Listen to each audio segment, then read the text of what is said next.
Jon Snow stood atop the ramparts of the Red Keep and gazed out over the city of King's Landing, the golden light of dawn spilling across the rooftops. The wind from Blackwater Bay brushed through his dark hair, revealing fleeting glints of silver when the sun caught it just right. He found himself recalling the words of his old mentors, men who urged him to keep his vows, to guard, and to protect. But now he bore a new weight: duty as Aegon Targaryen.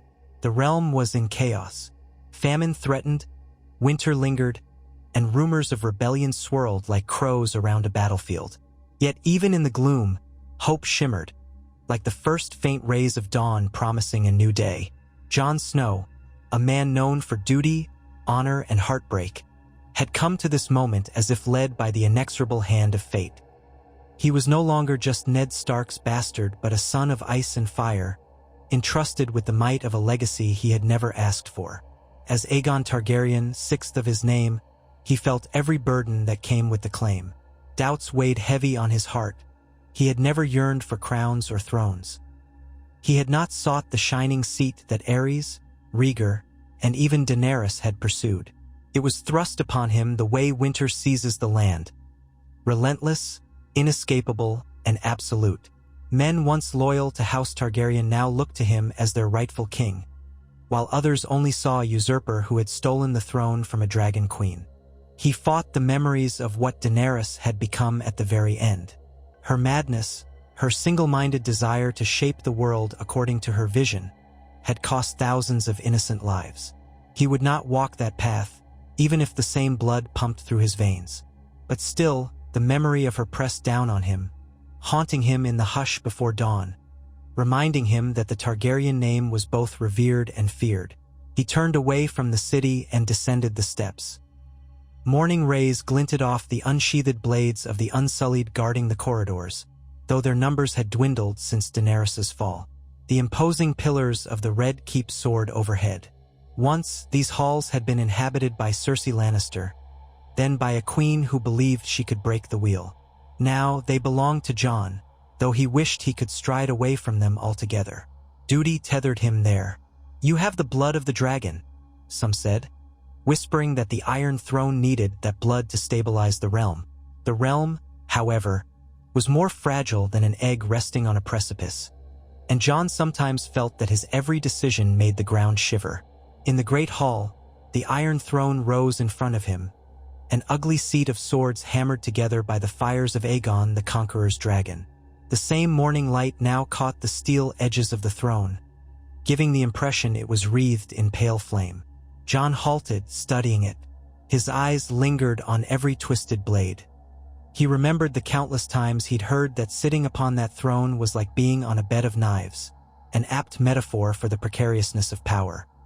He could swear he heard the faint whisper of metal scraping metal in the hush of the empty chamber. He remembered Samwell Tarly's voice. "A Targaryen alone in the world is a terrible thing."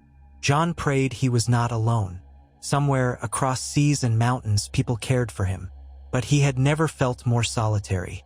A rustle of movement at the chamber doors broke the hush. Tyrion Lannister appeared, his mismatched eyes scanning the hall. Dressed in sober black, a single silver hand of the kingpin glimmered on his chest. He approached with measured steps, his face grave.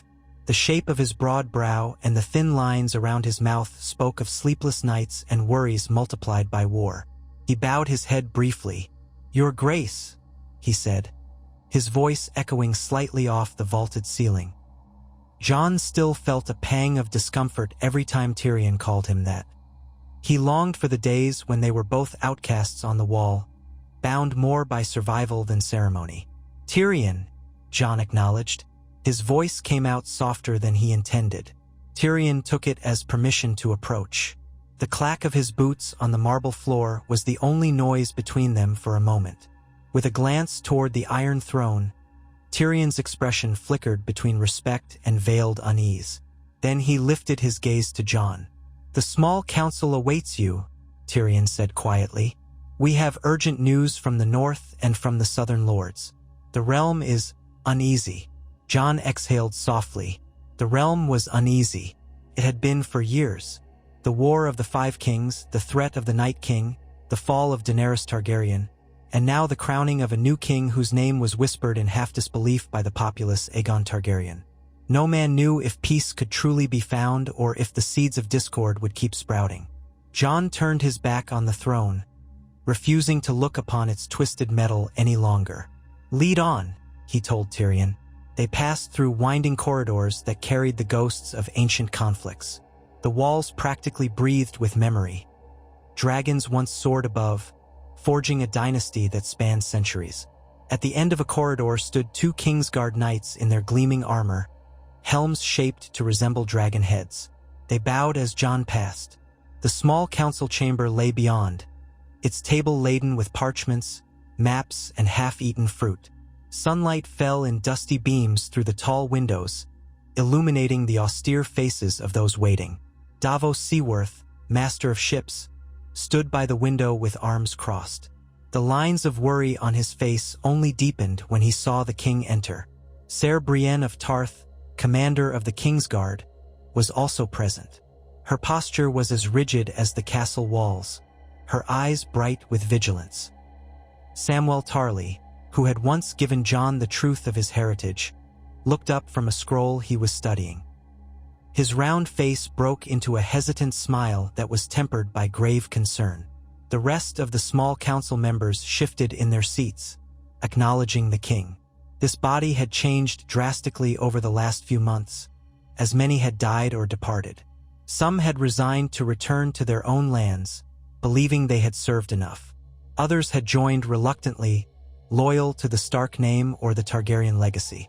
The tension in the air was palpable. "We received ravens from the north," Davos said in his gruff but kindly voice. "Winterfell signals unrest among the mountain clans. They've been raided by unknown bands, possibly Ironborn Reavers, though it's not certain. The Vale also reports that a scattered group of Sellswords is terrorizing hamlets along the western foothills." He spread a rough hand over a parchment depicting the north. "Lady Sansa requests immediate assistance." Jon's jaw tightened. His half-sister had become the Lady of Winterfell in all but name. She had endured pains and horrors beyond measure, and he didn't want to leave her to fend off threats alone. "We will send a force," Jon replied.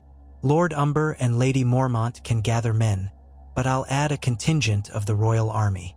The north must remain strong." Sam cleared his throat, pushing up from his seat. His worn maester's robes brushed the floor as he moved. "There's more news," he said, voice subdued. "House Greyjoy is in dispute.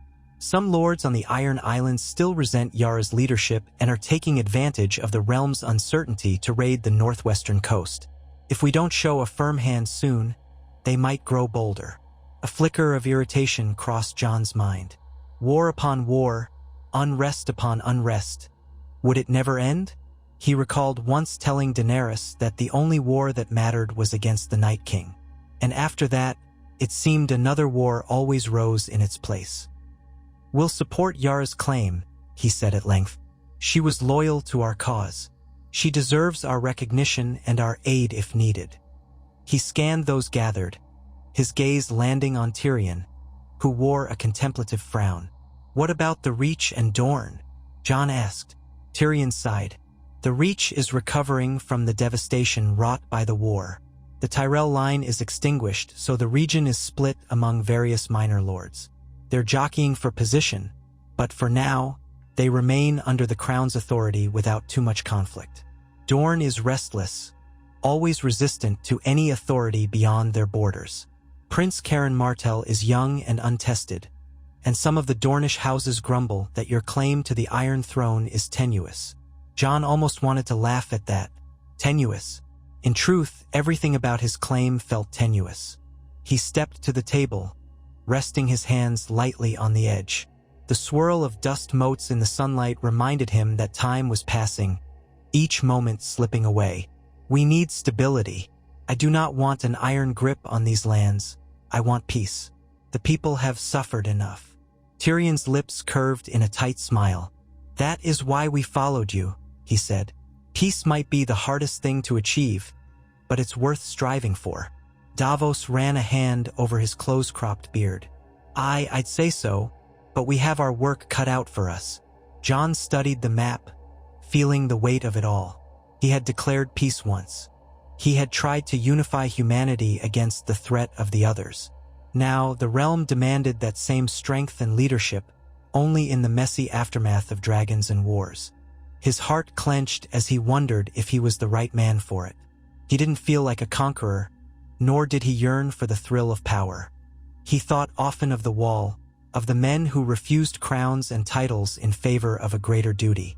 Now he was a king wearing a crown in all but name, a realm calling him by a Targaryen name he only recently knew was his. He closed his eyes briefly and inhaled. When he opened them, resolve gleamed there. "We will respond to the north at once," he said. "We do not abandon our allies, especially not Winterfell. Tyrion, arrange the forces. Davos, ensure the ships are at the ready to take men up the coast if needed. Sam, gather what knowledge you have on these potential threats, how best to negotiate or quell them. Brienne, see to the readiness of the Kingsguard. We may ride north ourselves if necessary." Everyone nodded in assent. No one questioned his authority here. They had placed their faith in him. Yet Jon felt the intangible swirl of doubt within him, coiled around his heart like a persistent serpent. He only hoped that if he could bring the realm through these trials, he might be the king they truly needed. Beyond the walls of the Red Keep, the streets of King's Landing lay in half-ruin. Reconstruction had been slow since the dragon fire that ravaged the city. Blocks of charred buildings remained, though many had been cleared away to make room for new foundations. Laborers toiled daily in the dust and ash, guided by stonemasons and carpenters who dreamed of a restored capital. The people of the city gave uncertain looks whenever the new king passed by. Whispers followed him. He who was raised as a Stark, the dragon from the Wall, the man who slew the Night King, the reluctant ruler. Children stared with wide eyes, men touched their foreheads, and women measured him with silent curiosity. No one cheered him the way they might have cheered Robert Baratheon or even Daenerys in her early days. Jon sensed that they simply did not know what to make of him. He walked among them without much pomp, preferring a simpler retinue of half a dozen guards rather than a grand procession. His armor was dark leather, bearing a small sigil that combined the Stark direwolf and the Targaryen dragon, a compromise he had accepted for official duties. Ghost walked beside him, the albino direwolf tall and silent as death, earning more than a few startled gasps from the townsfolk. Jon found small comfort in his companion's steady presence, the link to his old life in the north. A mother holding her child called out, "Your Grace, is it true we'll have fresh water soon?" Her voice was laced with both hope and disbelief. Jon paused, turning to her. He offered a tight nod.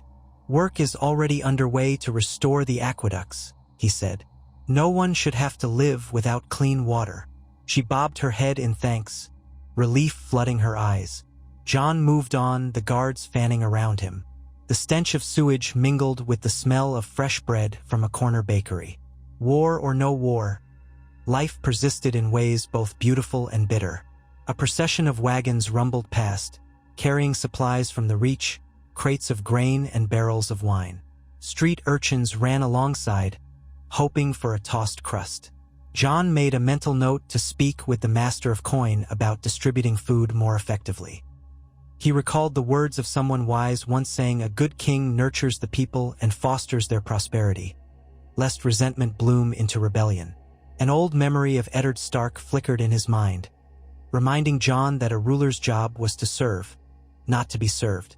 He reached the dragon pit by midday, the sun baking the wide plateau. The ancient structure stood partially in ruins, its dome long ago collapsed.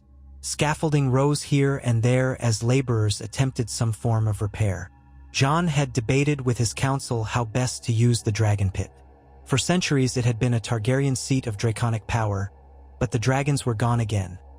Rhaegal had perished in battle, Drogon had vanished with Daenerys' body, and Viserion had fallen to the Night King. No living dragons remained to roost here. Still, Jon found himself compelled to walk among the rubble, to stand where once great winged beasts were chained, and to feel the echo of an ancestry he hadn't known he possessed. He stopped at the threshold of the pit. The colossal bronze doors had been battered down in some past conflict, and only twisted fragments of metal remained. Inside, the floor was littered with broken stones, scattered bones, and the remains of twisted chains. Light fell in wide bands through the open roof. He paced forward, boots scraping on debris. For a moment, he imagined what this place must have been like in the days of Aegon the Conqueror, Maegor the Cruel, or even the later Targaryens. Dragons roaring in echoing grandeur, their eyes like molten gold, wings blotting out the sky. A faint sting of sadness touched him as he considered how that legacy had ended in flame, betrayal, and madness. Tyrion's voice broke the silence. "You shouldn't wander alone, Your Grace," he said, stepping around a broken column. Behind him trailed 2 guards, their vigilance unerring. The dwarf's expression was thoughtful as he surveyed the vast dome of the dragon pit. A strange place to find a king. Jon smirked slightly, though there was little humor in it. "I'm no different than I was," he said. "Raven letters, war councils, feasts, they suit me ill." He looked away, scanning the rubble. "Sometimes I need to be reminded of what came before." Tyrion approached, carefully navigating the uneven ground. "What came before is a heavy weight," he observed. "You're not the first Targaryen to step into this pit and wonder how it all slipped away." Jon nodded quietly. He recalled Daenerys's face, the break in her eyes as she rained fire on King's Landing. His heart ached, not only for the innocent lives lost but for the woman who had once seemed an emblem of hope. The Targaryen name bore too many ghosts. "I never asked for this name," he murmured. "But I have it, and the realm is looking to me." Tyrion let out a tired sigh. If it's any consolation, most kings don't ask for their crowns. They inherit them, sometimes without desire or readiness. He paused, letting the words sink in. "You, however, have something that sets you apart. You know honor, you know sacrifice, and you don't crave power for its own sake. That might just be what saves us all." Jon turned, meeting Tyrion's steady gaze. He thought back to the dire conflicts, the alliances forged in the bleak halls of Winterfell, the perils beyond the wall, the White Walkers, and the final stand against an onslaught that threatened the entire realm. Each event shaped him, forging a man who valued the living over the squabbles for thrones. "I hope so," Jon said at last. "But if history is any teacher, the Targaryen madness lurks around every corner. The realm might not trust me if they see me as a dragon." Tyrion studied Jon's face for a few long seconds. "The realm sees your Stark side too," he replied. "That might be your salvation and ours." Jon let the quiet of the dragon pit envelop him for a moment. "We'll see," he whispered. Then he turned back toward the exit, his footsteps echoing. "Come, we have much to do." News traveled swiftly throughout the 7 kingdoms once the ravens flew. The ripple effect of Jon Snow's ascension to the throne had not ended with Daenerys's downfall.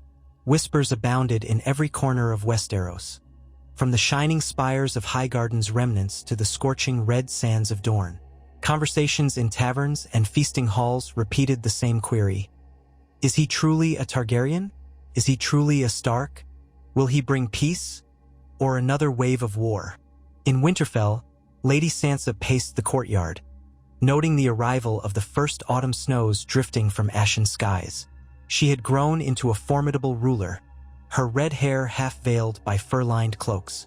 Standing on the battlements, she watched the gates anxiously. She had expected a contingent of royal forces any day now.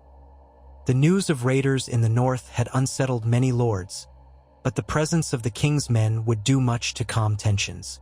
And behind her calm exterior, she was curious. How would Jon manage both the legacy of House Stark and House Targaryen?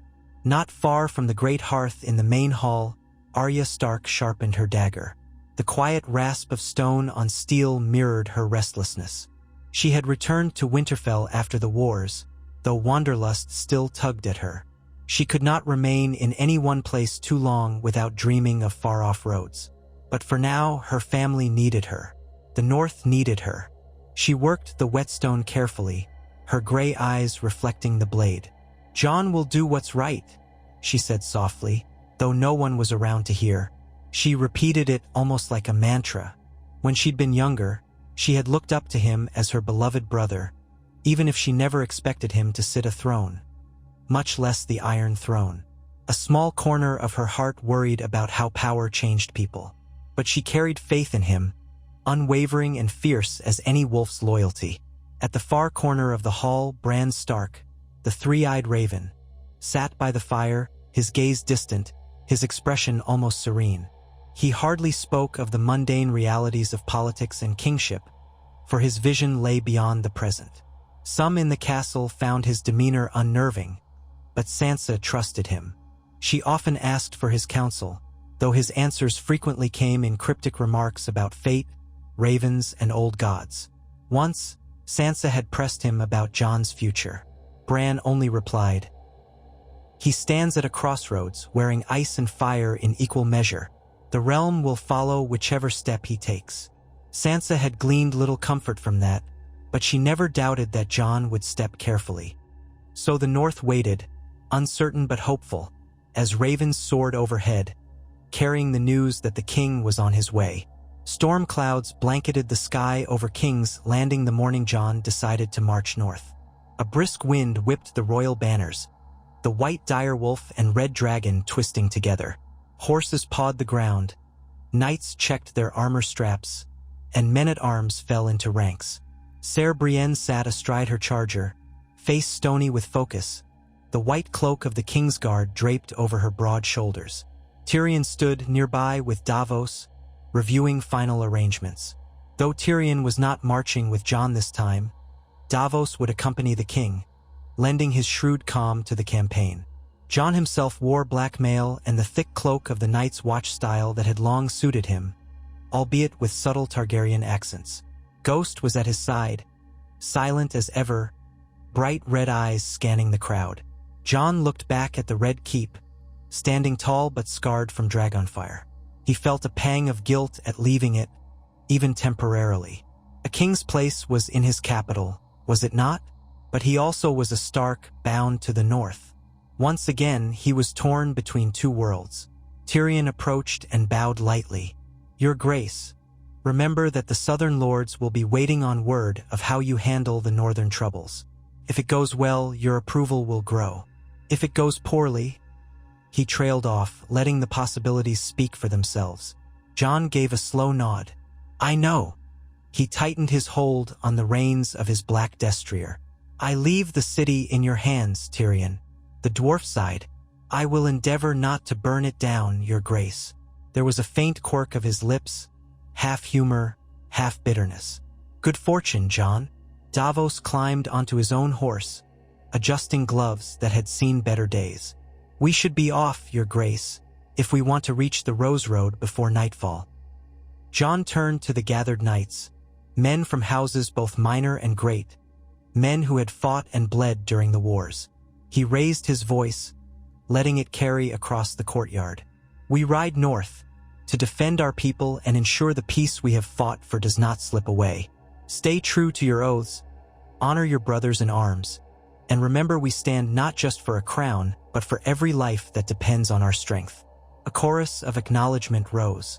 Swords tapped against breastplates in salute. Then, with a final glance back, Jon led the column through the city gates, the rumble of hooves echoing on the cobblestones. City dwellers watched from doorways and windows, some silently saluting with whatever they held. Despite the fear and uncertainty, a flicker of respect shone in many eyes. They wanted peace. Perhaps they would give this king a chance. By midday, the host was beyond the city walls, moving along the King's Road. Rolling hills and farmland stretched ahead, though many fields lay fallow or burned from previous battles. The wind carried the scent of distant rain, and clouds thickened overhead. Jon urged the men to keep a steady pace, mindful that a long march awaited them. Davos and Brienne rode close, occasionally exchanging words with Jon about logistical matters. It was late in the afternoon when they reached an abandoned village. The roofs collapsed and charred, scorched timbers littering the muddy streets. Jon dismounted to inspect the wreckage. Brienne followed, hand on her sword hilt. Every step stirred ashes and memories of the war that had ravaged the countryside. Survivors might have fled, Brienne said softly, gazing at the empty husks of homes. Raiders or perhaps remnants of the Lannister forces from the old war. Jon knelt by a broken cart. A child's toy lay in the mud, half buried. The sight of it made his throat tighten. He thought of all those who had no say in these wars, of the innocents whose lives were ripped away by the shifting tides of power. "We'll make camp beyond the ruins," he said, quietly placing the toy aside. He felt the old anger swirl in his gut. People deserved better than this endless cycle of violence. That night, the men gathered around campfires, sharing boiled oats and salted pork. The sound of crackling flames and low murmurs drifted under the dark sky. Jon sat with Davos looking over a map. By the flickering firelight, Davos's weathered face seemed even more rugged, his eyes thoughtful. "It's not the first time I've marched north," Davos said, "but I hope it might be the last. If we can bring stability to the realm, truly bring it, we might all have a chance to breathe." Jon nodded. "We can't do it alone," he said, tracing the route on the map with a gloved finger. "We need to rely on the loyalties of houses in the north, as well as the cooperation of southern houses." Davos considered that. Cooperation," he echoed. "Sometimes I wonder if Westeros has ever truly known it. But you carry the name of both Stark and Targaryen, so if there's a time to unite, perhaps it's now." Jon's gaze lifted, drifting across the night sky. Stars winked like distant memories. "I wonder if that's what fate intended," he whispered, "or if we're all just stumbling in the dark." "Maybe both," Davos replied with quiet honesty. They bedded down with the men, each mindful of the watch shifts, for bandits could strike anywhere. On the second watch, Jon stirred, awakened by the soft hush of voices. He slipped from his bedroll, reaching for Longclaw instinctively, and found Brienne already up, conferring with one of the guards. Apparently, shadows had been spotted near the treeline. For a time, the entire camp remained on alert, but no attack came. Eventually, the tension eased, and the men returned to restless sleep. Jon remained awake, the grip of Longclaw in his hands a silent reminder of how precarious peace truly was. They pressed on, day after day, crossing the fields of the Crownlands, then into the Riverlands, passing through territory once savagely contested by the Tullys, Freys, and Lannisters. The roads were still rife with refugees and struggling townsfolk, but the further north they traveled, the cooler the air grew, and the more old loyalties emerged. At a crossroads inn, a man recognized Jon, bowing low and nearly weeping. "Your Grace, you saved us all from the Night King," he said. "I served with the Tullys under King Robb, fought at the Twins. May the gods curse that place. But we're grateful for you, truly." Such humble, honest gratitude made Jon uneasy, but he did his best to respond graciously. It was a far cry from the suspicion and fear he had sensed in King's Landing. Here in the Riverlands, the memory of House Stark remained strong, and that memory now entwined with the knowledge that Jon Snow was a Targaryen. Some accepted that union of houses with guarded optimism, while others withheld judgment. Still, the presence of royal arms carried weight, and the river lords offered them no trouble. One evening, the camp bustled with activity after a successful hunt. A pair of soldiers returned with a boar for roasting, and the savory smell lifted the men's spirits. Jon stood slightly apart from the revelry, leaning against a mossy trunk. His thoughts drifted to the last time he'd marched with an army. The Great War. The very air had trembled with the approach of the undead host. Now, the enemy was intangible, instability, shattered trust, would-be rebels. A different kind of war, but no less deadly. He startled when he felt a presence at his side. It was Samwell Tarly, who had joined the host a few days after the king left King's Landing. Sam wore the gray robes of a maester in training and carried several scrolls in a satchel slung over his shoulder. "Jon," he said quietly, "I was hoping we might talk."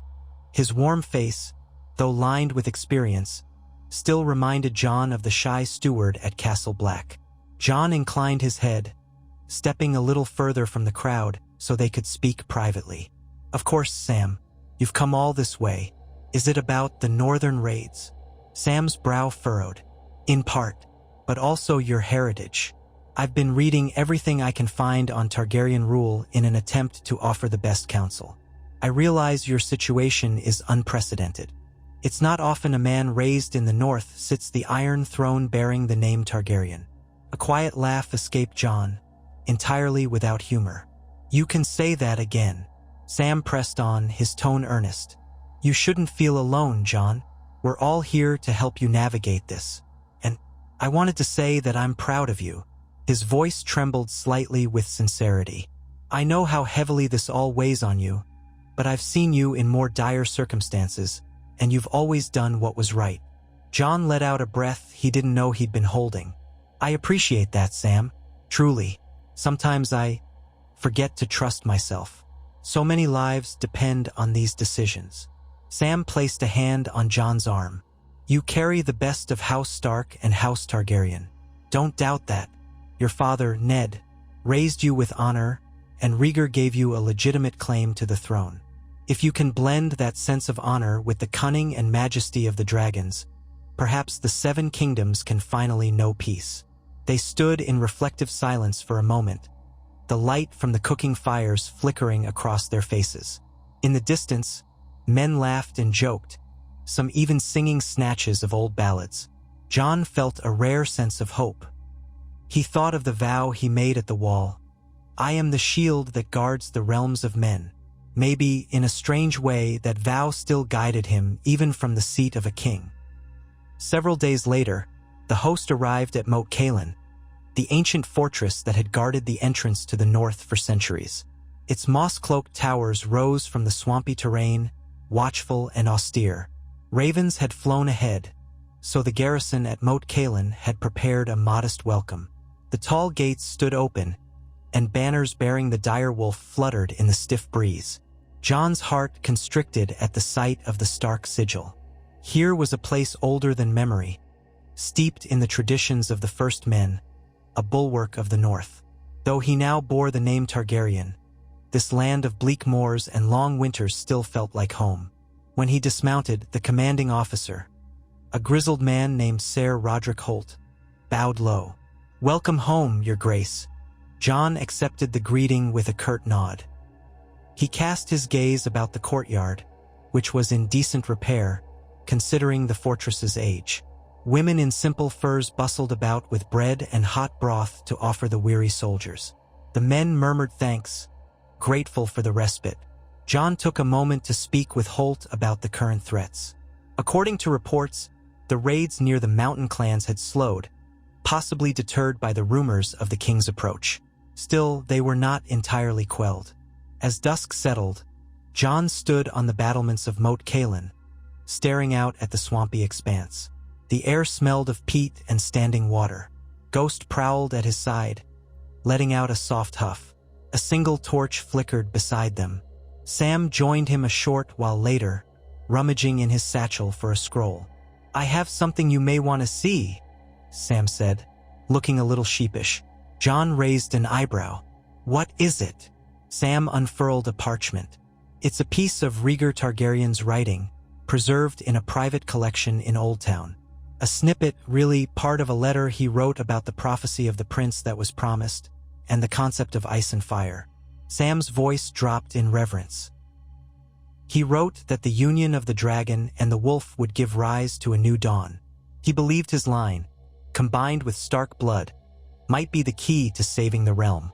Jon's expression flickered with emotion.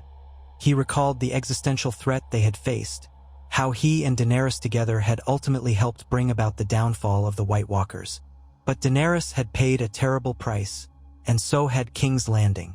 We saved the realm, Jon said quietly, yet so many lives were lost in the process. Is that the dawn Rhaegar dreamed of? Sam's eyes were kind. Maybe it's only the beginning. The prophecy might not be finished. You're here, the realm endures, and you carry the blood of ice and fire. Perhaps the real dawn is the age of rebuilding, the chance to unite the Seven Kingdoms under a just ruler. Jon turned his gaze to the horizon, where the sky grew dark. I hope you're right, he said. The weight of prophecy pressed on him like a ghostly hand. He never sought to be a hero or a king or the subject of ancient predictions. Yet here he stood, bridging two worlds, tasked with forging a future out of broken swords and shattered crowns. They resumed their march, forging deeper into the north. The air grew colder, the land rougher. Soon, they passed the last river, and the silhouette of Winterfell's towers greeted them on the horizon. Smoke curled from the chimneys. The heart of House Stark beckoned. Jon felt both anticipation and apprehension. Though he yearned to see his family again, he couldn't forget that he was arriving now as a king wearing a Targaryen name. At the gates of Winterfell, Sansa waited, draped in heavy gray furs, her hands folded before her. Arya stood beside her, leaning with casual confidence, wearing the leathers of a seasoned traveler. Bran was at Sansa's other side, expression enigmatic. When Jon dismounted, Sansa stepped forward, the slightest quiver in her lips betraying her emotion. She bowed her head in formal greeting. "Your Grace." Then she broke protocol, stepping close to embrace him. Jon returned the hug, feeling her warmth and the softness of fur against his cheek. Arya gave a wry smile as she approached. "Hello, Your Grace," she teased, though her eyes shone with affection. She pressed her forehead to Jon's briefly, whispering, "You'll always be my brother first." Jon squeezed her arm, gratitude flooding him. Bran, watching with that knowing gaze, offered a short nod. "Welcome home," he said, though his tone carried an undercurrent that suggested deeper knowledge of what might yet unfold. The courtyard bustled as men began dismounting, stabling horses, and unloading supplies. Stark bannermen approached to offer their greetings to the king. Old Lord Glover, Lady Mormont's successor, and others bowed. Jon greeted them calmly, aware of the flickers of curiosity and wariness in their eyes. He was their king, but also a Stark and a Targaryen. They seemed unsure which identity held precedence. Once formalities were done, Jon joined his siblings in the Great Hall. The banners of House Stark hung from the rafters, the old stone walls warmed by roaring fires. Servants scrambled to set a feast, though the fare was still modest after the long winter. Platters of roast venison, onions, and dark bread covered the tables, with spiced ale in pewter pitchers. The smell reminded Jon of simpler times, of nights when they all sat together as children, oblivious to the storms that would soon ravage their lives. Sansa had a seat prepared for Jon at the head of the table, but he paused before taking it. He glanced at her and said quietly, "I do not wish to displace you." Sansa smiled softly. "You are the king in the south and the north, Jon. Please." He conceded, settling down with a touch of unease. To his relief, his siblings joined him at the high table. The assembled lords and knights took their seats, and conversation picked up, though it was hushed at first. Jon tasted the ale, letting its warmth flow through him. Arya spoke casually of her travels, though carefully omitting certain details about her time in Bravos. Sansa recounted the tensions with the mountain clans, lamenting how they'd grown distrustful of Winterfell's authority after so much upheaval. Bran simply observed, occasionally interjecting with an odd comment that left them all slightly perplexed. As the feast ended and people began to drift away, Sansa pulled Jon aside. Her expression was serious, her posture regal. "You must know that some of the North's lords grumble about a Targaryen ruling them," she said, voice hushed. "They remember the Mad King, the wars, the Dragonfire. And even though you're half Stark, they worry." Jon nodded grimly. "I expected as much. My hope is that my actions will speak louder than any name. I remain committed to the North as I always have been." She touched his arm gently. "I believe you," she said. "So do many others. But you'll have to keep showing them. The North is stubborn, as you know." She gave a small smile, but her eyes were lined with fatigue. "Thank you for coming. I need your help. The raids in the mountains are growing more brazen. They strike at night, stealing livestock and vanishing." Jon placed a reassuring hand on her shoulder. "We'll find a way to stop them. I'll see to it myself if I have to." Sansa nodded, relief flickering in her gaze. "Good. With you here, we have a chance to unite the North again. Arya drifted closer, glancing around as if checking that no one else was in earshot. Let me help. I have ways of dealing with bandits, she said, eyes gleaming with a rogue's confidence. Jon hesitated. He knew how dangerous Arya could be. A part of him didn't want her to risk herself, but he also recognized that she might be exactly what they needed. Someone who could move unseen, gather information, and strike swiftly. All right, he said at length, but be careful. Arya gave him a wry grin. I always am. Within days, Jon, Sansa, and their bannermen devised a plan to dispatch parties to patrol the mountainous regions. Intelligence suggested that the raiders weren't Ironborn at all, but a ragged group of mercenaries led by a disgraced Bolton loyalist, one of the last remnants of that treacherous house. They were taking advantage of the chaos left in the aftermath of the wars, laying claim to small pockets of territory. Jon led a contingent of troops north of the Gift, while Sansa coordinated from Winterfell. Snow began falling more frequently, blanketing the land in a deceptive hush. Tracks became harder to follow, and the daylight hours grew shorter. Around the crackling fires at night, men muttered about ghosts in the mountains, or the rumored return of White Walkers. Rumors Jon quickly put to rest. They are gone, he assured them. We saw to that, and the wall stands.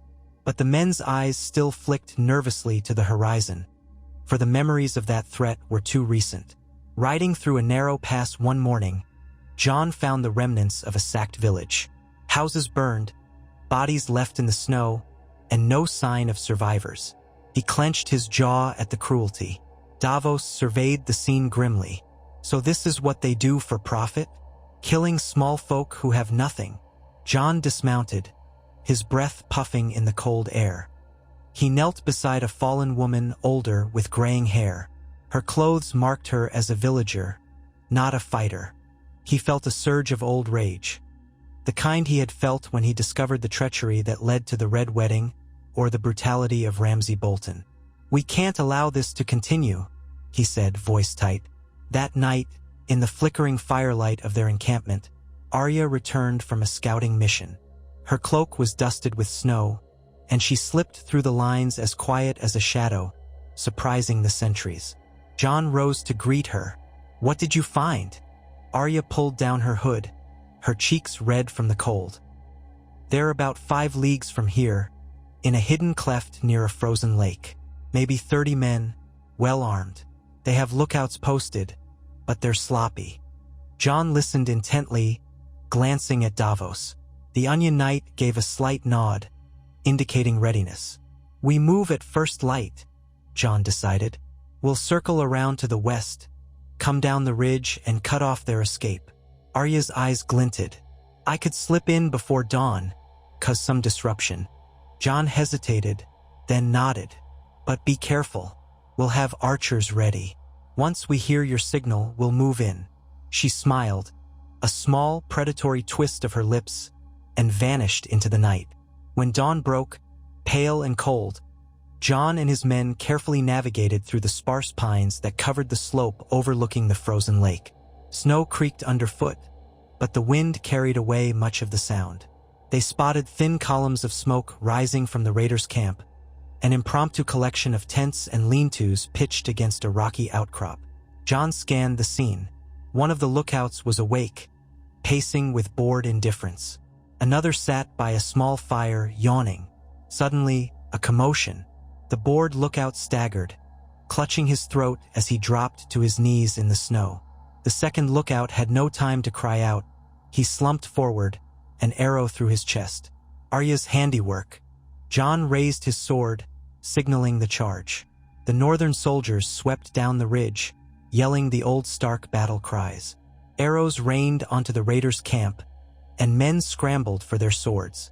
Jon crashed into the camp, Longclaw slicing through the first mercenary who rushed him.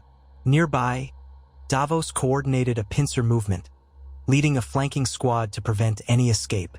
The raiders fought back viciously, but the element of surprise had rattled them. Their leader, a scar-faced man with a Bolton sigil crudely torn from an old banner, roared defiance. He lunged at Jon with a battle-axe swinging wildly. Jon parried, steel meeting steel in ringing blows. Rage fueled the mercenaries' strikes, but Jon fought with quiet precision. On the final exchange, he stepped inside the man's swing, driving Longclaw through his torso. The mercenary's eyes flared wide in surprise before his knees gave out. Jon yanked free, breath steaming in the cold air. All around, the northern men subdued the remaining mercenaries. Some raiders dropped their weapons, pleading for mercy. Others fought to the death, cornered wolves with nothing to lose. Within minutes, it was over. Blood stained the fresh snow. Survivors, perhaps half a dozen, knelt in the center of the camp under guard. Davos emerged from the fray, face grim.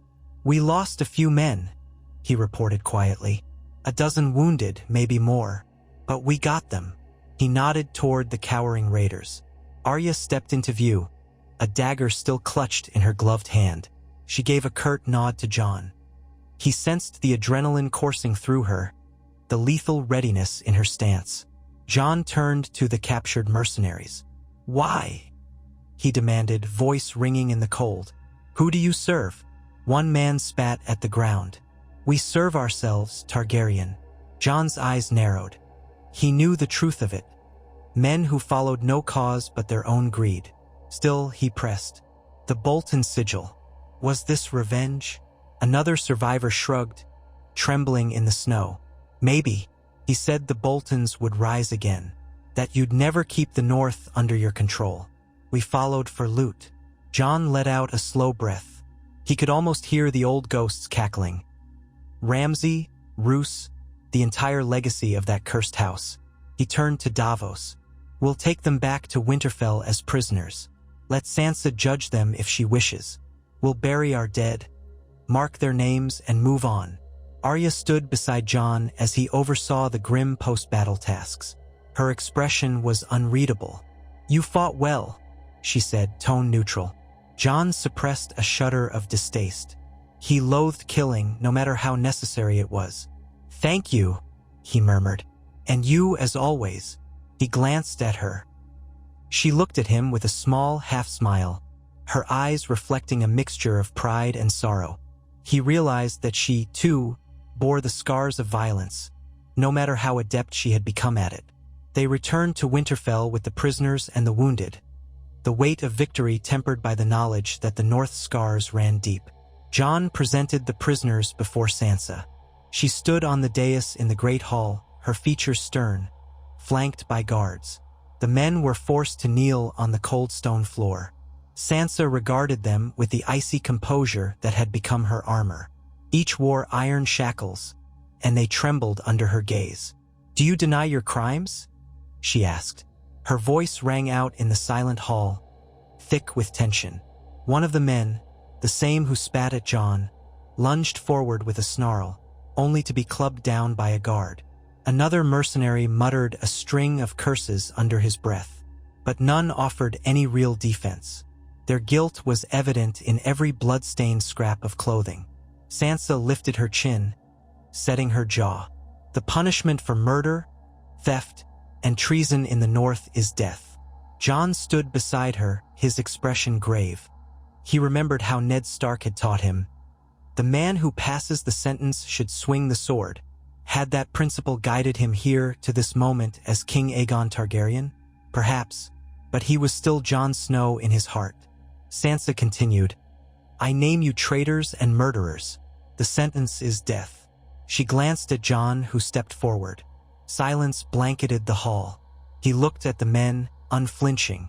Raising Longclaw, he spoke the words he had grown up hearing.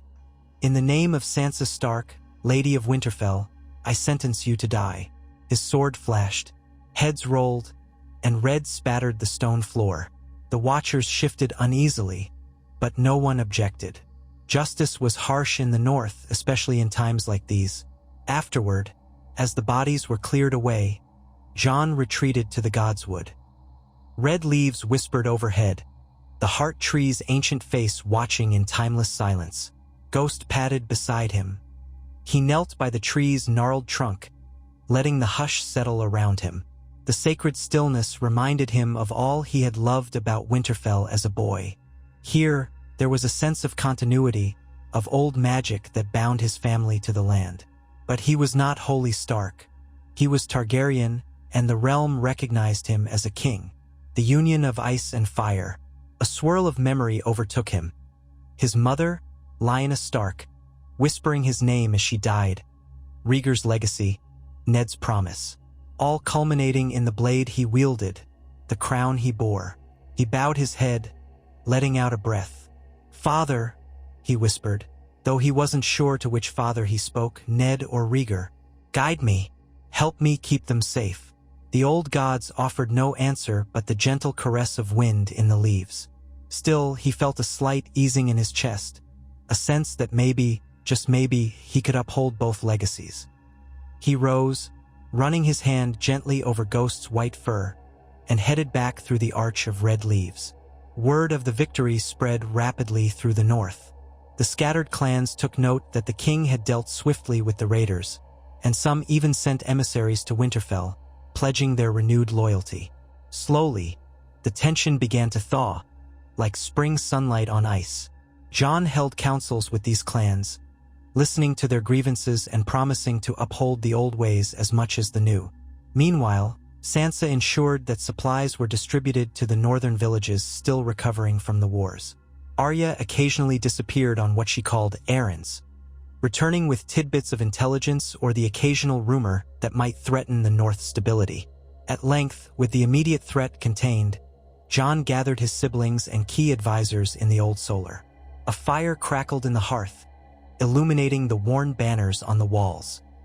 Sansa stood by the window, her reflection melding with the snowy courtyard beyond. Arya leaned against the table, arms crossed, while Bran sat quietly, his gaze far away. Davos, Sam, and Brienne looked on, forming a semicircle. "We've restored some measure of peace in the north," Jon began. "But the realm is large, and there's much left to do. I must return to King's Landing before long to see to the needs of the south." His voice carried a note of reluctance. Sansa nodded, though her eyes clouded. "And I will remain here, as Lady of Winterfell. I can govern the north in your name, balancing both Stark tradition and Targaryen alliance. We must show unity." Arya lifted a shoulder, a hint of a smirk playing on her lips. "I have no interest in being a lady of anything. I'll help however I can." There was a soft laugh in her voice, but also sincerity.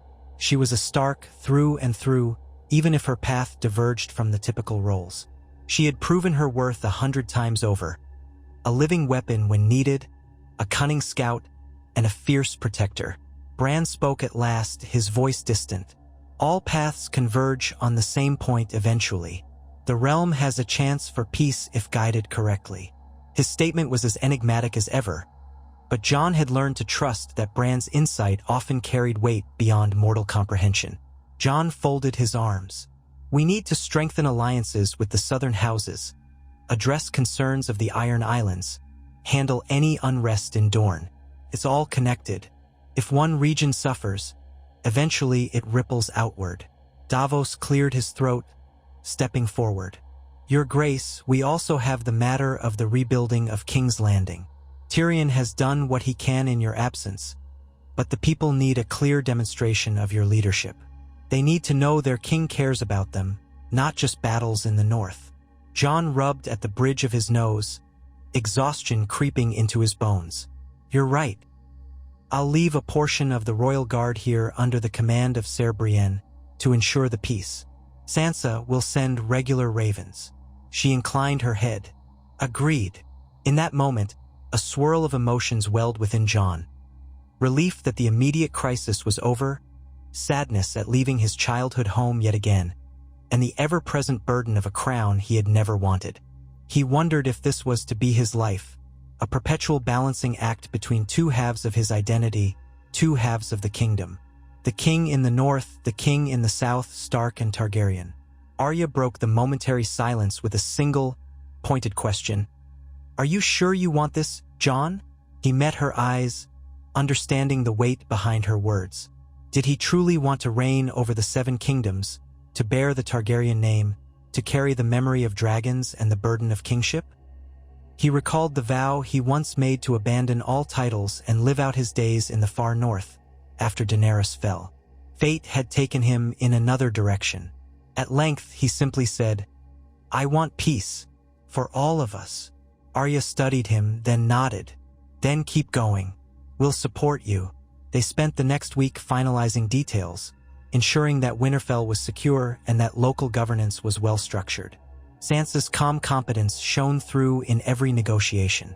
Bran offered cryptic hints about potential pitfalls, and Davos quietly smoothed over disagreements.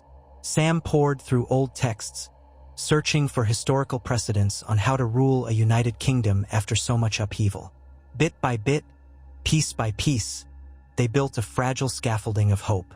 Finally, the day came for Jon to depart. The courtyard of Winterfell was abustle with men saddling horses, tying down wagons, and checking supplies. Snow drifted lazily from a gray sky. Jon stood near the gates, hugging Sansa one last time, feeling the softness of her cloak. "Take care," she whispered, "and don't let the Southern Lords try to control you. You are a Stark, no matter what your name says." He smiled faintly. "I'll remember." Arya was next. She clasped his forearm, and for a moment, their eyes locked in unspoken understanding. "Write to me," she said. "I might roam again, but I'll come if you need me." Bran remained in his wheeled chair, watching from a short distance.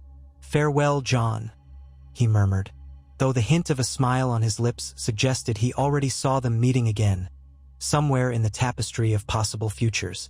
Jon mounted his horse, Ghost trotting alongside. Behind him, Davos and a column of knights, scouts, and guards readied themselves. The gates opened. With a final nod to his siblings, Jon led his retinue onto the King's Road once more, heading south under the swirling gray sky. Winterfell's walls receded behind them, the last bastion of ancient memory now giving way to the uncertain roads ahead. Though his breath clouded in the chill air, a faint warmth burned in Jon's chest. He had done what he could for the North, at least for now. Ahead lay King's Landing, the rest of the Seven Kingdoms, and the unending responsibilities of a monarch. He shifted in the saddle, letting the rhythmic clop of hooves carry him onward. The burden was heavy, but not unbearable, and for the sake of the people he loved, those who still believed in him, he would bear it. He was Jon Snow, Aegon Targaryen, Stark of the North, Dragon of the South, sworn to protect the realms of men. And as the snow drifted down and the road unwound before him, he pressed forward, determined to shape a future worthy of both legacies. They made decent time crossing the neck, though winter's presence was unmistakable. The waters were icy, and the marshes iced over at night. The men kept a brisk pace, wary of hidden bogs. At Moat Cailin, the garrison saluted the king on his return journey.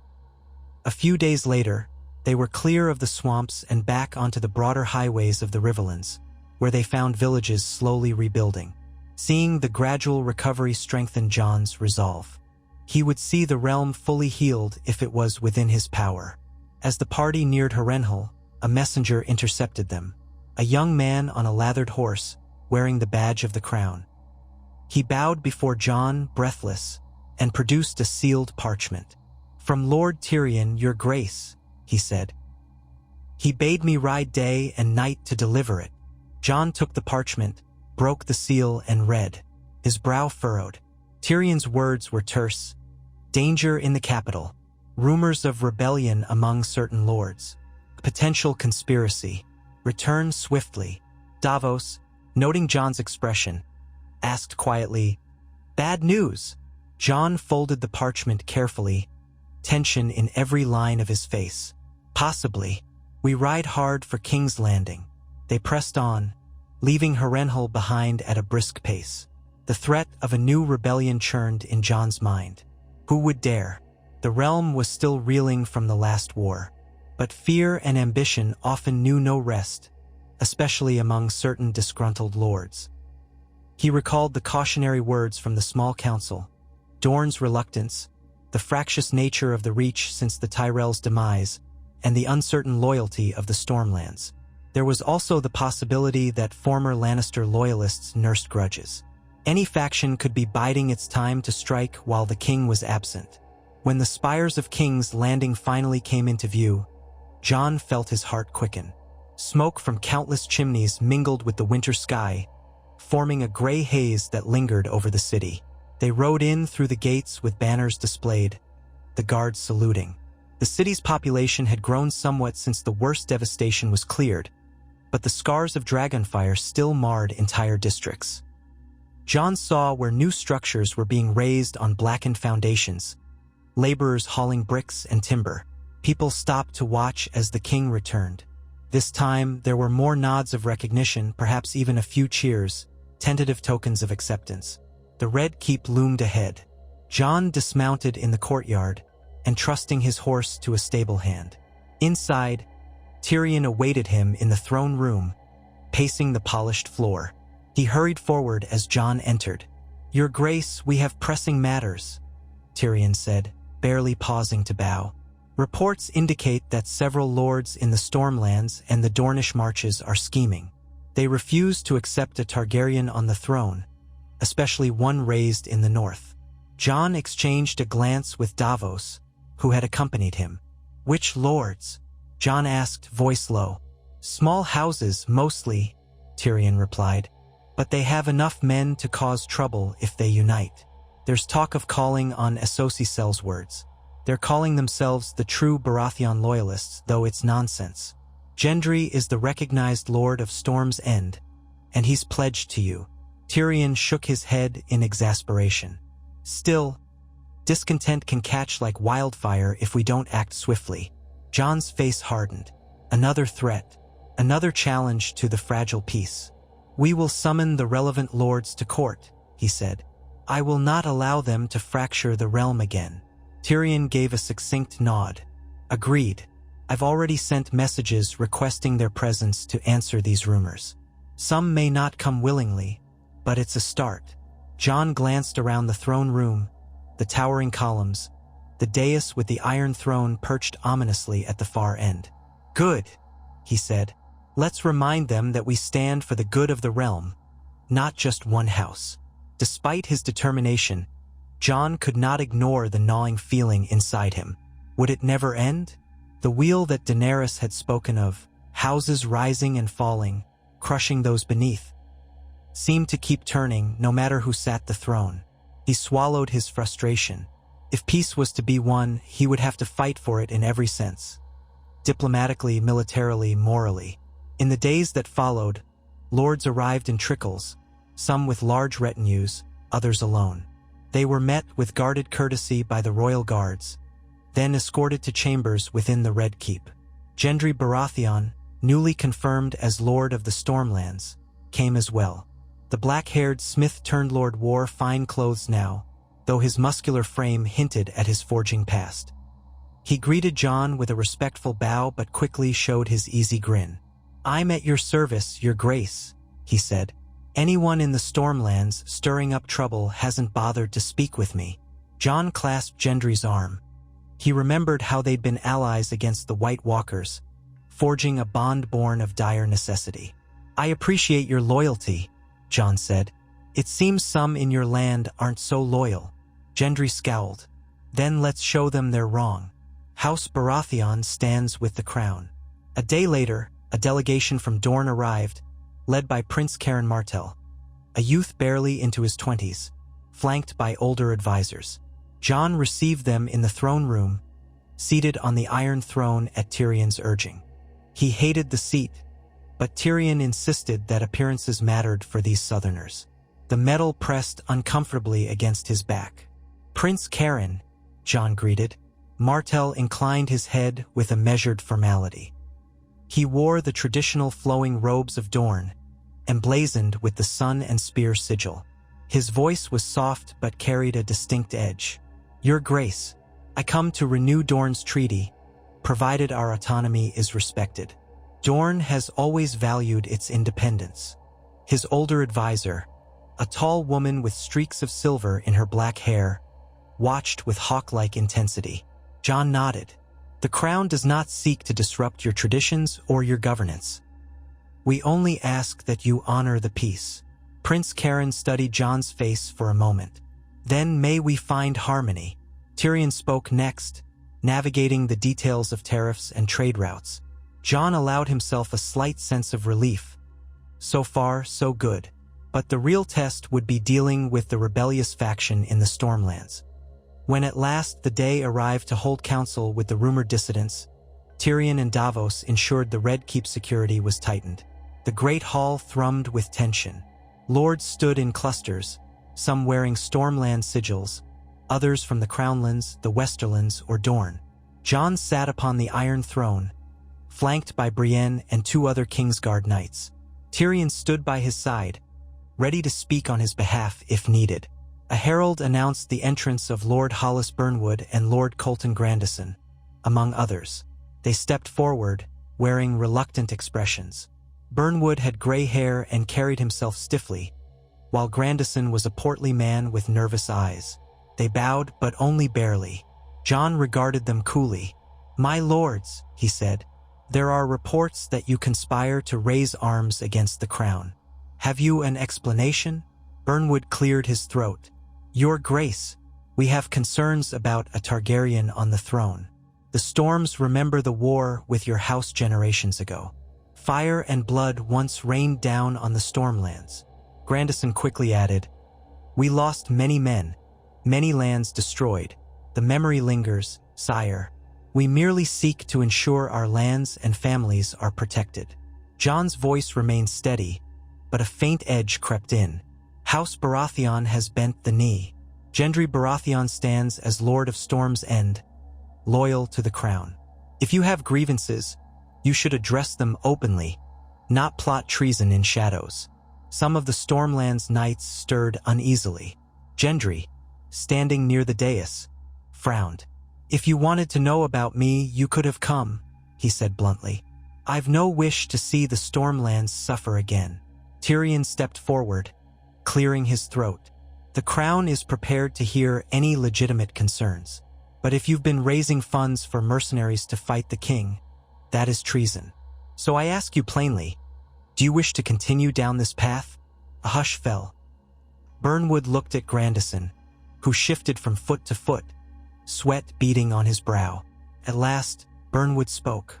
"We had no intention of open rebellion," he claimed. "Merely caution. We do not believe the Targaryens." Jon cut him off, voice cold. "I am also a Stark, and I have fought for this realm against threats far worse than anything we face now. If you continue on this course, you will force my hand. All I want is peace." He paused, letting the words sink in. "Swear loyalty, and you will be free to go about your lives under the protection of the crown. Defy me, and face the consequences." The lords exchanged glances, measuring the steel in Jon's gaze, the presence of knights around them. Resentment warred with survival. After a tense moment, they bowed stiffly. "We swear," Burnwood said, though a spark of bitterness lingered in his eyes. Jon exhaled quietly. "Then let this be an end to talk of rebellion." He gestured for them to rise.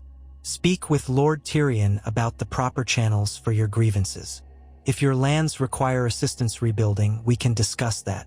But we will not tolerate treason." The audience ended, and the tension in the hall eased slightly as the lords retreated, some to speak with Tyrion, others to brood. Jon rose from the Iron Throne, a faint ache in his muscles. Gendry approached. "Thank you, Your Grace. Hopefully this puts an end to their plotting." Jon nodded. "We can't be sure, but for now we've averted a confrontation." He scanned the hall, seeing men dispersing, some with uncertain expressions. The memory of the flames that devoured kings landing under Daenerys lingered still. These people were afraid, traumatized, and suspicious. Earning their trust would not be easy. Davos appeared by Jon's side, a flicker of approval on his lined face. "Well done, my king. No heads were taken. That might be progress for a royal audience." Jon allowed a small, weary smile. "Yes, progress. Let's hope it holds." Night settled over the city, a veil of quiet broken only by distant street noises. In the Red Keep, Jon found himself in the Royal Solar, a map spread before him, Tyrion and Davos in attendance. They discussed the future, how to stabilize trade, how to encourage lords to rebuild roads and villages, how to handle the foreign relations with the free cities now that the crown was strapped for resources. Tyrion poured wine into 2 goblets, handing one to Jon. "You'll need this," the dwarf said lightly. "Ruling is more exhausting than fighting sometimes." Jon took it but only sipped. His mind whirled with numbers, logistics, alliances. "We still have fewer resources than we need. The city's coffers aren't what they were. Not since the war." Davos chimed in. "We can levy taxes, but that might anger the people. Maybe a fair approach, modest but broad, could help fill the coffers without sparking unrest." Tyrion agreed. "We'll also look to the Iron Bank for a loan to cover immediate expenses for reconstruction. If done carefully, it can spur economic growth and, in turn, generate more tax revenue." Jon sighed. "As you advise, we walk a fine line, trying not to overburden the small folk." He paused, setting the goblet down. "We must keep them in mind at all times. The city is not fully healed." Davos leaned forward. "A wise perspective, Your Grace. You saw firsthand the horrors that befell them. That memory might ensure you do better by them than rulers past." Jon's thoughts drifted momentarily to Daenerys, to the promise of a new world she once held, and the heartbreak of her descent. The dragon's blood could burn as fiercely as the northern storms froze. He turned his attention back to the conversation. "We move forward. The realm must come first." They ended their council late. Davos left, excusing himself for a final check on the night's security. Tyrion lingered, sipping wine thoughtfully. The flicker of torchlight played over his features. "You're doing well," he said softly to Jon. "In your own way, you are forging something new. A Targaryen who is also a Stark. Maybe that's exactly what the realm needs." Jon gave a small nod. "I only hope I can live up to it." Tyrion placed a reassuring hand on Jon's arm. "I believe you can. Good night, Your Grace." He departed, leaving Jon alone with the crackle of the dying fire. Jon stared at the dancing flames, reflecting on the day's events. Each time he put out one fire, it seemed another sprang to life. But that was the nature of the throne, he supposed. Perhaps Ned Stark had known it all along when he chose to keep Jon's parentage a secret, shielding him from this burden until the last. But secrets had a way of unraveling, and now the realm's future rested on his shoulders. He finished his wine in contemplative silence, then rose to retire. Ghost awaited him in his chambers, curled by the hearth. The direwolf lifted his head as Jon entered, tail thumping once. Jon knelt beside him, scratching behind his ears. "We have a long road yet, boy," he murmured. "But maybe we can do some good." As he drifted into a weary sleep, Jon dreamed of the wall, of the howling wind across its icy ramparts, and of dragons circling overhead. He dreamed of a single flame in the darkness, guiding him onward. And though the path was uncertain, he refused to turn away, for beyond that flame lay the hope of a realm at peace, a realm he had vowed to protect. Jon slept fitfully through the night, images flickering in his dreams like scattered pieces of a shattered mirror. He saw the Night's Watch in thick fog, torches bobbing on the wall's parapet. He saw the crypts of Winterfell and heard Ned Stark's echoing voice reminding him, "The lone wolf dies, but the pack survives." Then an abrupt shift, fire, raging through a city, and the haunting screech of a dragon overhead. When he finally jolted awake, chest tight and eyes snapping open, the first pale light of dawn illuminated the royal bedchamber. Ghost lifted his head, ears twitching, as though sensing the disturbances coiled within Jon's thoughts. Weariness draped him, a weight heavier than any chain mail, but he knew he could not linger abed. There was never time enough.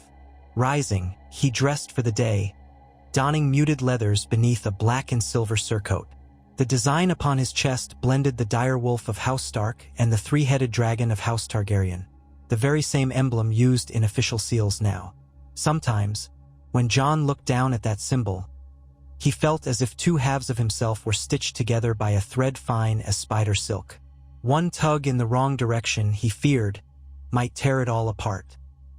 He made his way to the council chamber, where Tyrion was already waiting, perched on a high-backed chair with a small glass of wine set before him, though the sun had barely cleared the horizon. Tyrion's eyes carried the bruised look of a man who had slept little. Scrolls, ledgers, and a half-eaten piece of bread lay scattered across the table. Davos stood by the fireplace, arms folded, his face cast in flickering shadow. Tyrion looked up the moment Jon stepped inside. "Good morning, Your Grace," he greeted, though his tone was subdued. Jon let the title pass without comment. He had grown somewhat more accustomed to it, yet his discomfort never fully evaporated. "Any new developments?" Jon asked, pulling out a chair for himself. Tyrion rubbed his temples. "We've had word from the Stormlands, from Gendry specifically. He says Lord Burnwood and Lord Grandison have pledged to keep the peace. For now. But they're sullen as half-drowned cats. Gendry suspects they're looking for any pretext to break their oaths, or at least to spread discontent among lesser bannermen." Davos cleared his throat. "It's not surprising. Men who are forced to kneel rarely remain docile. Sansa's father used to say fear was a poor foundation for loyalty." Jon thought of Ned's old lessons, the quiet wisdom that had shaped him since childhood. "Then we give them reason to trust," Jon said. "If we can address legitimate grievances, perhaps we can reduce the chance of an uprising. The Stormlands suffered greatly under the wars and the shift in power. Let's offer reconstruction aid, or at least supplies to repair roads and ports. And we must ensure Gendry remains strong in his seat, so they see him as a reliable lord, and see me as a reliable king." Tyrion scribbled notes on a scrap of parchment. "Reconstruction funds are scarce, but perhaps we can reallocate some from the Crownland's improvements. Might cause some moaning here, but if it wins the Stormlords over," Jon cut in, "I won't leave King's Landing in squalor just to placate potential rebels. I want both regions restored. Surely we can find a middle ground." A tight smile curled Tyrion's lips. "We'll do our best. If you could arrange an appearance in the Stormlands when the time is right, it might bolster their faith in your intentions. A personal touch often helps." Jon nodded, sensing the truth in that. "I will, after we've managed a measure of stability here." "Any word from Dorne since Prince Caron's visit?" Tyrion shook his head. "They departed quickly after formalities. Dorne has always marched to its own tune. Prince Caron is young. His advisors likely guide him. They haven't shown any hostility, merely caution." Jon considered this. For now, that might be enough. The Dornish fought bitterly against Targaryen rule centuries ago, but were not launching conquests. Let them see that. Over time, they may come around. Davos shifted his weight, eyeing the map pinned to the table. "And the Iron Islands? Last we heard, Yara Greyjoy was facing challenges from discontented captains who still cling to the old ways. They might try to pillage the western coasts if we appear weak." Jon remembered the promises he made to Yara during the Great War. He had assured her that the Iron Islands could follow their own traditions if they supported the fight against the dead. After all that had transpired, Yara remained an ally, one of the few who had never wavered once she gave her word. "Send a raven," Jon replied. "Reiterate our support of Yara's claim and ask if she needs any assistance. If she does, we'll provide it. If we ignore the Iron Islands, they might slip back into Reaving." Tyrion jotted down more notes. "We'll keep the lines of communication open. One more thing. I've had messages from Old Town. The High Septon is concerned about the spiritual state of the realm." Jon let out a low exhale. "Meaning he's concerned that we're not bending enough to the faith's will?" Tyrion shrugged. "He's worried about the people's souls, or so he says. In truth, the faith is always concerned with maintaining its influence, especially after the wars shattered so many traditions. The Great September of Baelor was destroyed. King's Landing has a large population of orphans and refugees who might flock to new sects if the faith doesn't act quickly. He's requested an audience." Jon exchanged a look with Davos, whose expression was thoughtful. "We can't disregard the faith entirely," Davos said softly. "A realm is held together not just by swords and kings, but by shared beliefs. at least for many of the small folk. Jon nodded. Fine. Invite him to attend the court in a fortnight. We'll hear his concerns. We'll strive for balance. The last thing we need is a religious upheaval. We've seen enough of that already. With the day's immediate agenda settled, Jon left the chamber. His mind swirled with the tasks ahead, each tugging him in a different direction. Along the corridors of the Red Keep, the stone walls were lit by rays of morning sun filtering through narrow windows. Servants bustled with trays of bread and ale, exchanging quiet greetings as Jon passed. The atmosphere of the keep was no longer as tense as it had been in the immediate aftermath of Daenerys's downfall, but an undercurrent of wary caution remained. People eyed him with uncertain mixtures of hope and fear, struggling to reconcile the Targaryen and Stark legacies he embodied. He spent the next few hours hearing petitions in the throne room, a daily routine of listening to minor lords, merchants, and common folk who had come seeking the crown's judgment or help. Some disputes were petty, easily resolved by compromise. Others touched on deeper wounds left by the wars, property lines blurred by the destruction, or allegations that one man's family had supported the wrong side. Though he lacked a taste for politicking, Jon gave each case the same measured attention. He strove to be fair, recalling how Ned would have handled it in Winterfell's Great Hall. The slow, methodical process frayed at him, but he pressed on, determined to show the realm that its king would not neglect them. By late afternoon, the lines of petitioners dwindled. Jon rose from the Iron Throne with relief, descending the dais. Brienne of Tarth, ever watchful, escorted him out. "You handle these duties better each day," she offered quietly, perhaps sensing his fatigue. "I don't know," Jon replied. "It's necessary, but it never feels like enough." She gave him a faint, understanding nod. "At least you care that it's not enough. Some kings might not." He recognized the compliment and gave a small nod of appreciation. Then he left for the courtyard, craving fresh air. The winter sky above King's Landing was a washed-out blue. A crisp wind off Blackwater Bay ruffled the banners. Jon paused at the parapets overlooking the city, scanning the rooftops. He could glimpse scaffolding rising where the outer districts had been ravaged.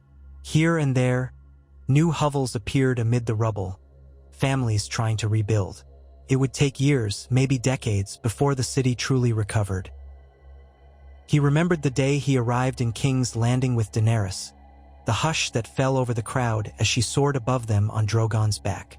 Hope had sparked then, a belief that she might liberate them from tyranny. How quickly that hope had died. Jon's heart still clenched with guilt and sorrow, the aftertaste of betrayal he'd never wanted to commit, and the knowledge that Daenerys's final descent into madness had left scars on the people's souls. He leaned against the stone battlements, lost in thought. The words of Tyrion drifted back to him. "Maybe you are the king the realm needs." Jon wasn't sure if that was true, but he had no choice except to keep forging ahead. The realm needed stability, someone to stand at the center of the chaos and hold it all together. So he would do his best, despite the doubts gnawing at him. His reverie was broken by the patter of footsteps. Turning, he saw Samwell Tarly approaching, wearing the gray robes of a maester in training that hung somewhat loose on his broad frame. "Jon," Sam said, offering a smile, "I've been looking for you." Then he eyed the cityscape below with a mild shudder. "It's a long way down, isn't it?" Jon managed a faint grin. "It is. Is everything all right?" Sam nodded, excitement flickering in his eyes. "I've received some documents from the Citadel, translations of older prophecies about the Targaryen lineage. Well, interesting. It mentions the idea of a bridge between ice and fire who would carry forward a new era. Not specifically the prince that was promised, but something akin to it. I think it references the child of a Stark and a Targaryen." He paused, flushing slightly at his own enthusiasm. "It made me think of you, of course." Jon exhaled slowly, old tension coiling in his gut. "Prophecies are dangerous things, Sam. We saw how fixated Daenerys became on fulfilling them. I'd rather not walk that path." "I understand," Sam said softly, stepping closer so they could speak in hushed tones. But knowledge of them might help you shape the narrative. If the people believe you're a fulfillment of some prophecy, whether or not it's literally true, maybe they'll unite under you more easily. Jon raised a brow. So, use a prophecy to gain loyalty. Feels like a manipulation. Sometimes that's how it works, Sam admitted, looking apologetic. But you wouldn't be doing it for power, Jon. You'd be doing it for unity, to prevent another war. Jon gazed again at the city, remembering the small folks' fear, the noblemen's whispered conspiracies, the delicate alliances he struggled to maintain. If calling on prophecy or legend could help avert bloodshed, was it not worth considering? Yet the idea filled him with unease. Too many times, men had died for illusions woven by prophecy. I'll think on it, he said, turning away from the drop. I won't lie to the people, Sam. We handle the truth as best we can. Sam's smile was gentle. You always do. They walked back into the Red Keep, exchanging thoughts on what they might do if unrest spread again, or if the Stormland's faction proved untrustworthy. Sam, with his scholarly bent, believed that forging alliances through empathy and fairness could smooth the realm's troubles. Jon, ever pragmatic, conceded that fairness alone might not dissuade hardliners who only respected strength. He considered the possibility of traveling to each major region in person, to let people see him and judge him with their own eyes. By evening, a cold rain set in, streaking the windows of the castle and turning the courtyard into slick mud. Jon took his supper in the smaller dining hall with Davos, Tyrion, Brienne, and a few other trusted officers. The meal consisted of roast goose, boiled vegetables, and mulled wine. They spoke quietly about the next steps in reconstruction, the high cost of labor and materials, the question of how to feed those left destitute. Every solution seemed partial, carrying its own complications. Partway through the meal, a messenger entered, drenched from the rain. He approached Jon, bowed, and presented a sealed letter. Jon recognized the sigil pressed into the wax. A bear's paw, House Mormont. His interest piqued, he broke the seal and read. Davos watched curiously, while Tyrion tapped his fingers on the table. Jon's eyes widened slightly. It's from Lady Mormont. Well, her cousin now, since young Lyanna is gone. Yora had no children, and the new head of the house is a distant relative. They request I visit Bear Island to address concerns about Ironborn incursions on their shores. Tyrion rubbed his chin. Bear Island has always been tough and proud, rarely asking for help. If they're reaching out, the Ironborn raids might be more aggressive than Yara has admitted. Davos frowned. We should coordinate. The last thing we want is an open conflict between the North and the Iron Islands. That could spiral into another war. Jon folded the letter, tucking it away. I agree. I'll send a raven to Yara, urging her to keep her people in check. But if the Mormonts have trouble now, I can't ignore it. The North is my home. I can't pretend these things are small matters. Tyrion considered the logistics. Traveling there means you'll be away from King's Landing for some time. Could you trust the city to us in your absence? Jon met Tyrion's gaze. Can I? He asked, half teasing but also serious. Tyrion pressed a hand to his chest in mock offense. I'm wounded, Your Grace. After all we've been through. Jon offered a wry smile. I trust you, Tyrion, but I also know how quickly things can unravel. Brienne cleared her throat. If we do go north, we should bring a strong enough escort to deter any opportunistic attacks. It might also reassure the Mormonts and other northern houses that the crown takes their safety seriously. Jon nodded. Agreed. But not too large a host, or we risk draining the city's garrison. The city has bandits and unrest of its own. Davos leaned forward. I'll stay in King's Landing, if it please you, Your Grace. Tyrion will need help managing the day-to-day. And you might want a trusted face like Brienne with you, or perhaps Sam as well. Jon appreciated the offer.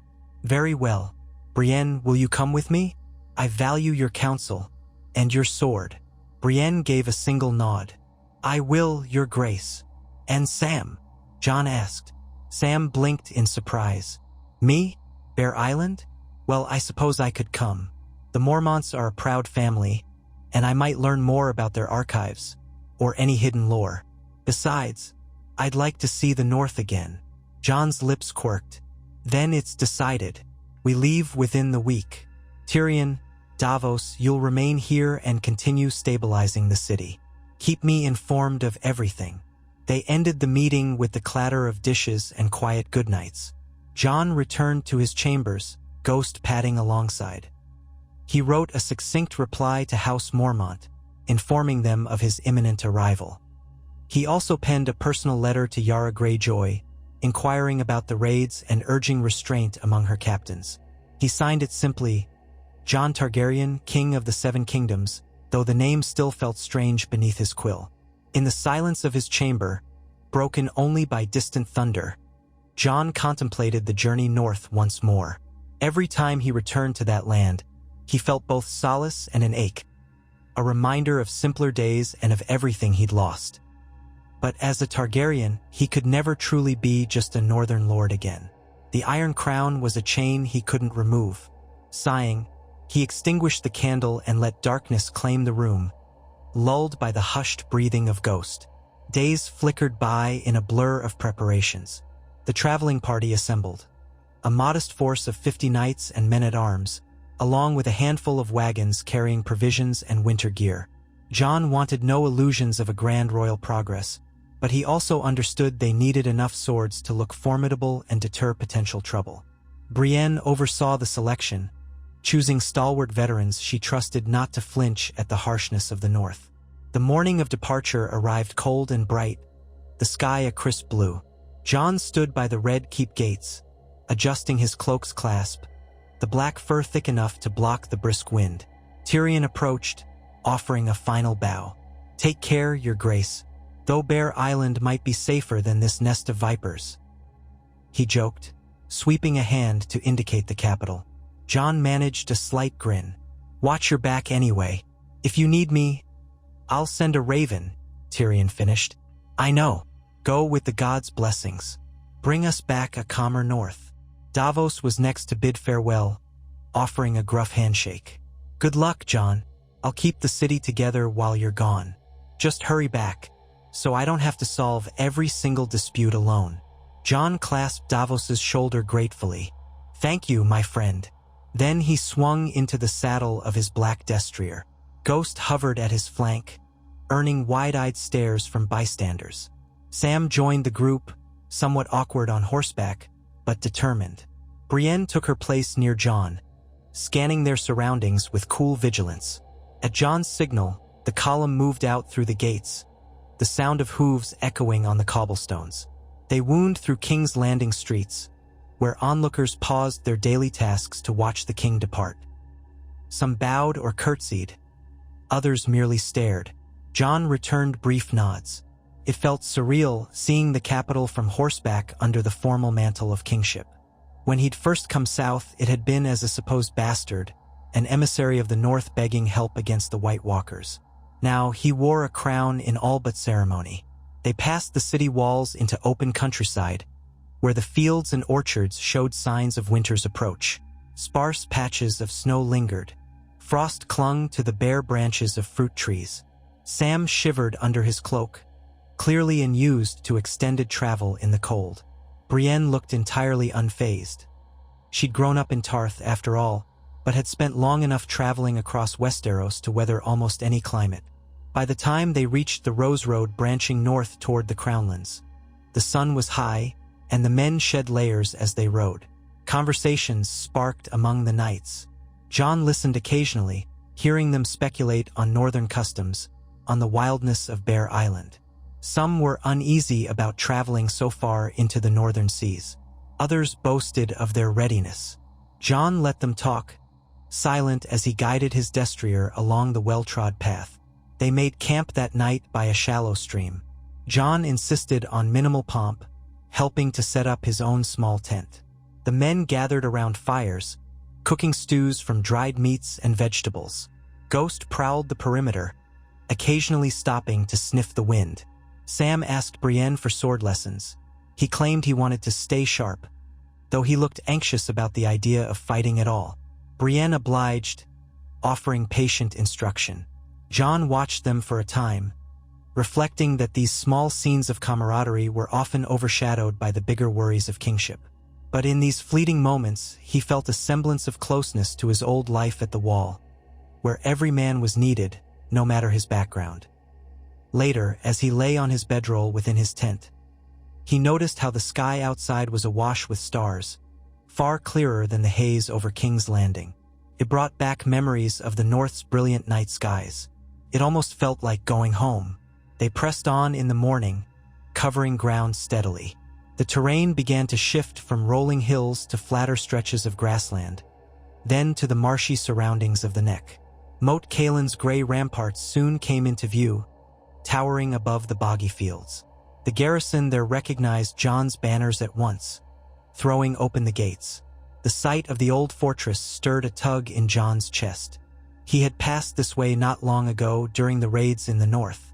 Somehow it felt like years. Inside Moat Caelan, they found fresh supplies waiting: salted fish, hard bread, and barrels of ale. Jon conferred briefly with the acting commander, who reported no recent troubles except some scattered bandits. The men of the garrison exchanged respectful nods with the royal escort, many remembering the stories of Jon's defense of the realm against the White Walkers. He was the king now, yet to them he remained the same man who had once led the Night's Watch. Jon felt a small measure of comfort in that familiarity. They stayed the night in Moat Caelan's drafty great hall, warming themselves by a massive fireplace. Sam pored over a local map, tapping Bear Island's location in the coastal waters of the far north. "It's quite a journey," he murmured. "We'll have to take ships from White Harbor or somewhere near Deepwood Motte. The seas might be rough this time of year." Brienne peered at the map. Deepwood Motte's port is smaller. White Harbor has a bigger fleet, but it's farther east. Which route is faster? Jon studied the lines. Probably White Harbor. The roads are better, and the Manderleys have ships that can handle winter crossings. We might lose time traveling east, but we'll gain it back at sea. Sam nodded. Then White Harbor it is. They rose before dawn, forging north again. The chill grew more pronounced as they left the bogs behind. The King's Road stretched on beneath a canopy of somber clouds. Occasionally, they encountered travelers heading south. Merchants with wagons carrying furs and salted fish, local farmers seeking warmer lands for trade. Some recognized Jon Snow, calling out greetings or bowing awkwardly. He returned their salutations, still somewhat taken aback by the deference. The landscape transformed, pines and firs thickening, the air carrying a sharper tang. Snow crunched under the horses' hooves. Sam's teeth chattered audibly, despite his layers of wool. Jon offered him a fur cloak from the wagon supplies. Sam accepted it gratefully, wrapping himself until he resembled a walking bundle of fabric. Brienne glanced back to make sure he didn't tumble off his horse, a faint grin tugging her lips. After several days of travel, they reached the White Knife River, where White Harbor's walls rose tall and bright against the slate-gray sky. The city's distinctive white stone architecture stood in contrast to the more rustic fortifications found throughout most of the north. Jon recalled his earlier visits, once to negotiate with House Manderley, and once while traveling to Dragonstone. Now he arrived as king, accompanied by a retinue that bore his new sigil. They were welcomed at the gates by knights bearing the Merman sigil of House Manderley. The leader, a stoic man with heavy jowls and watery green eyes, bowed low. "Lord Manderley awaits you at the new castle, your grace. We've prepared a feast in your honor." Jon stiffened slightly. He had hoped for a quieter reception. Nonetheless, he nodded. "Lead on." They wound through the streets of White Harbor, which bustled with fishmongers, merchants, and craftspeople. The city was alive, more so than many places in the north, thanks to its trade routes by sea. Large ships bobbed in the harbor, sails lowered, hulls packed with cargo. Jon wondered how many of them made regular trips to King's Landing or even Bravos. He remembered the old days, when the North had fewer connections to the outside world. Times were changing.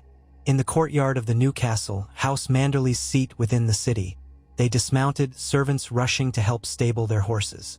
Lord Wyman Manderley's nephew, Ser Marlon Manderley, emerged to greet them.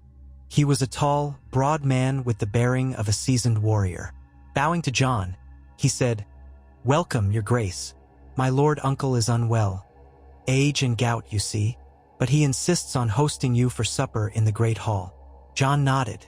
"I remember Lord Wyman well. He once pledged loyalty to House Stark. I'm glad to see him still guiding White Harbor." Ser Marlon's face held a flicker of pride. "He'll never forget the Starks, sire, nor the debt we owe for past alliances." Brienne, Sam, and the rest of their group were led to guest chambers to freshen up, while Jon was shown to a comfortable suite overlooking the harbor. He peeled off his travel-stained cloak, washed his face in a basin of pleasantly hot water, and dressed in a clean tunic of dark gray embroidered with subtle dragons at the collar. There was no escaping the Targaryen motif, but he still wore a leather belt with a wolf's head buckle, a small homage to House Stark. The feast that evening was lively, with platters of roasted cod, crab stews thickened with cream and onions, fresh bread, and a variety of spiced wines. Lord Wyman Manderley himself sat at the head table, massive in girth, propped up by cushions. His jowls quivered when he spoke, but his voice remained hearty. He welcomed Jon with an almost fatherly warmth. "Ah, your grace, you've grown more kingly since last I saw you. I trust the road has not wearied you overmuch." Jon offered a polite smile. "I've ridden longer roads, my lord. We come seeking passage to Bear Island. I'd be grateful for any ships you can spare." Manderley nodded, eyes shining. "We shall do what we can, of course. Bear Island's troubles must concern us all. I recall the late Lady Lyanna Mormont. What a fierce girl she was. House Mormont has always been staunchly loyal to the Starks. We'll see you safely there." As courses arrived, smoked salmon, honey-drizzled oysters, Jon made small talk, though he remained uncomfortable under the celebratory attention. He asked about White Harbor's rebuilding efforts. Manderley lamented the cost of reconstruction but proudly noted that trade had picked up since the wars ended. "King's Landing is slowly becoming stable again, or so the merchants say," he commented, glancing at Jon for confirmation. "We do what we can," Jon answered. "There's still much to repair." Manderley nodded solemnly. "War never truly ends when the battles do. The scars run deep. May the gods grant you wisdom to see us through, your grace." Jon couldn't help a faint, grateful inclination of his head. "I pray for that wisdom daily." When the feast wound down, servants cleared the hall of dishes, and the guests drifted into smaller conversations or left for their chambers. Jon excused himself, stepping into a quiet corridor. He felt full to bursting from the rich food, unaccustomed to such lavish displays. Brienne and Sam soon joined him, each looking a bit relieved to be away from the crowd. Sam clasped his hands. "Lord Manderley says he can have ships ready in 2 days, as they must finish loading supplies. Apparently, there's been a shortage of quality timber, so they're waiting for a barge from the Wolfswood." "That's acceptable," Jon said, folding his arms. "It gives us a moment to rest." "How are the men?" Brienne answered, "Tired but in good spirits. They appreciate the hospitality, but I suggest we keep the men from overindulging. We'll need clear heads on the sea." Jon made a wry face. "Good point." Then he added more quietly, "I might pay a visit to the local sept tomorrow, or perhaps the temple of the new god they built here, or even the old god's wood. I haven't decided." Sam nodded thoughtfully. A show of piety might reassure people that, despite your Targaryen name, you don't dismiss their faith. It could help calm uneasy hearts. Jon grimaced. "I don't want to parade around, but I do want them to understand I respect their beliefs." Brienne nodded in agreement, and they parted ways to find their beds for the night. Jon's thoughts lingered on the swirl of duties, the roiling uncertainties.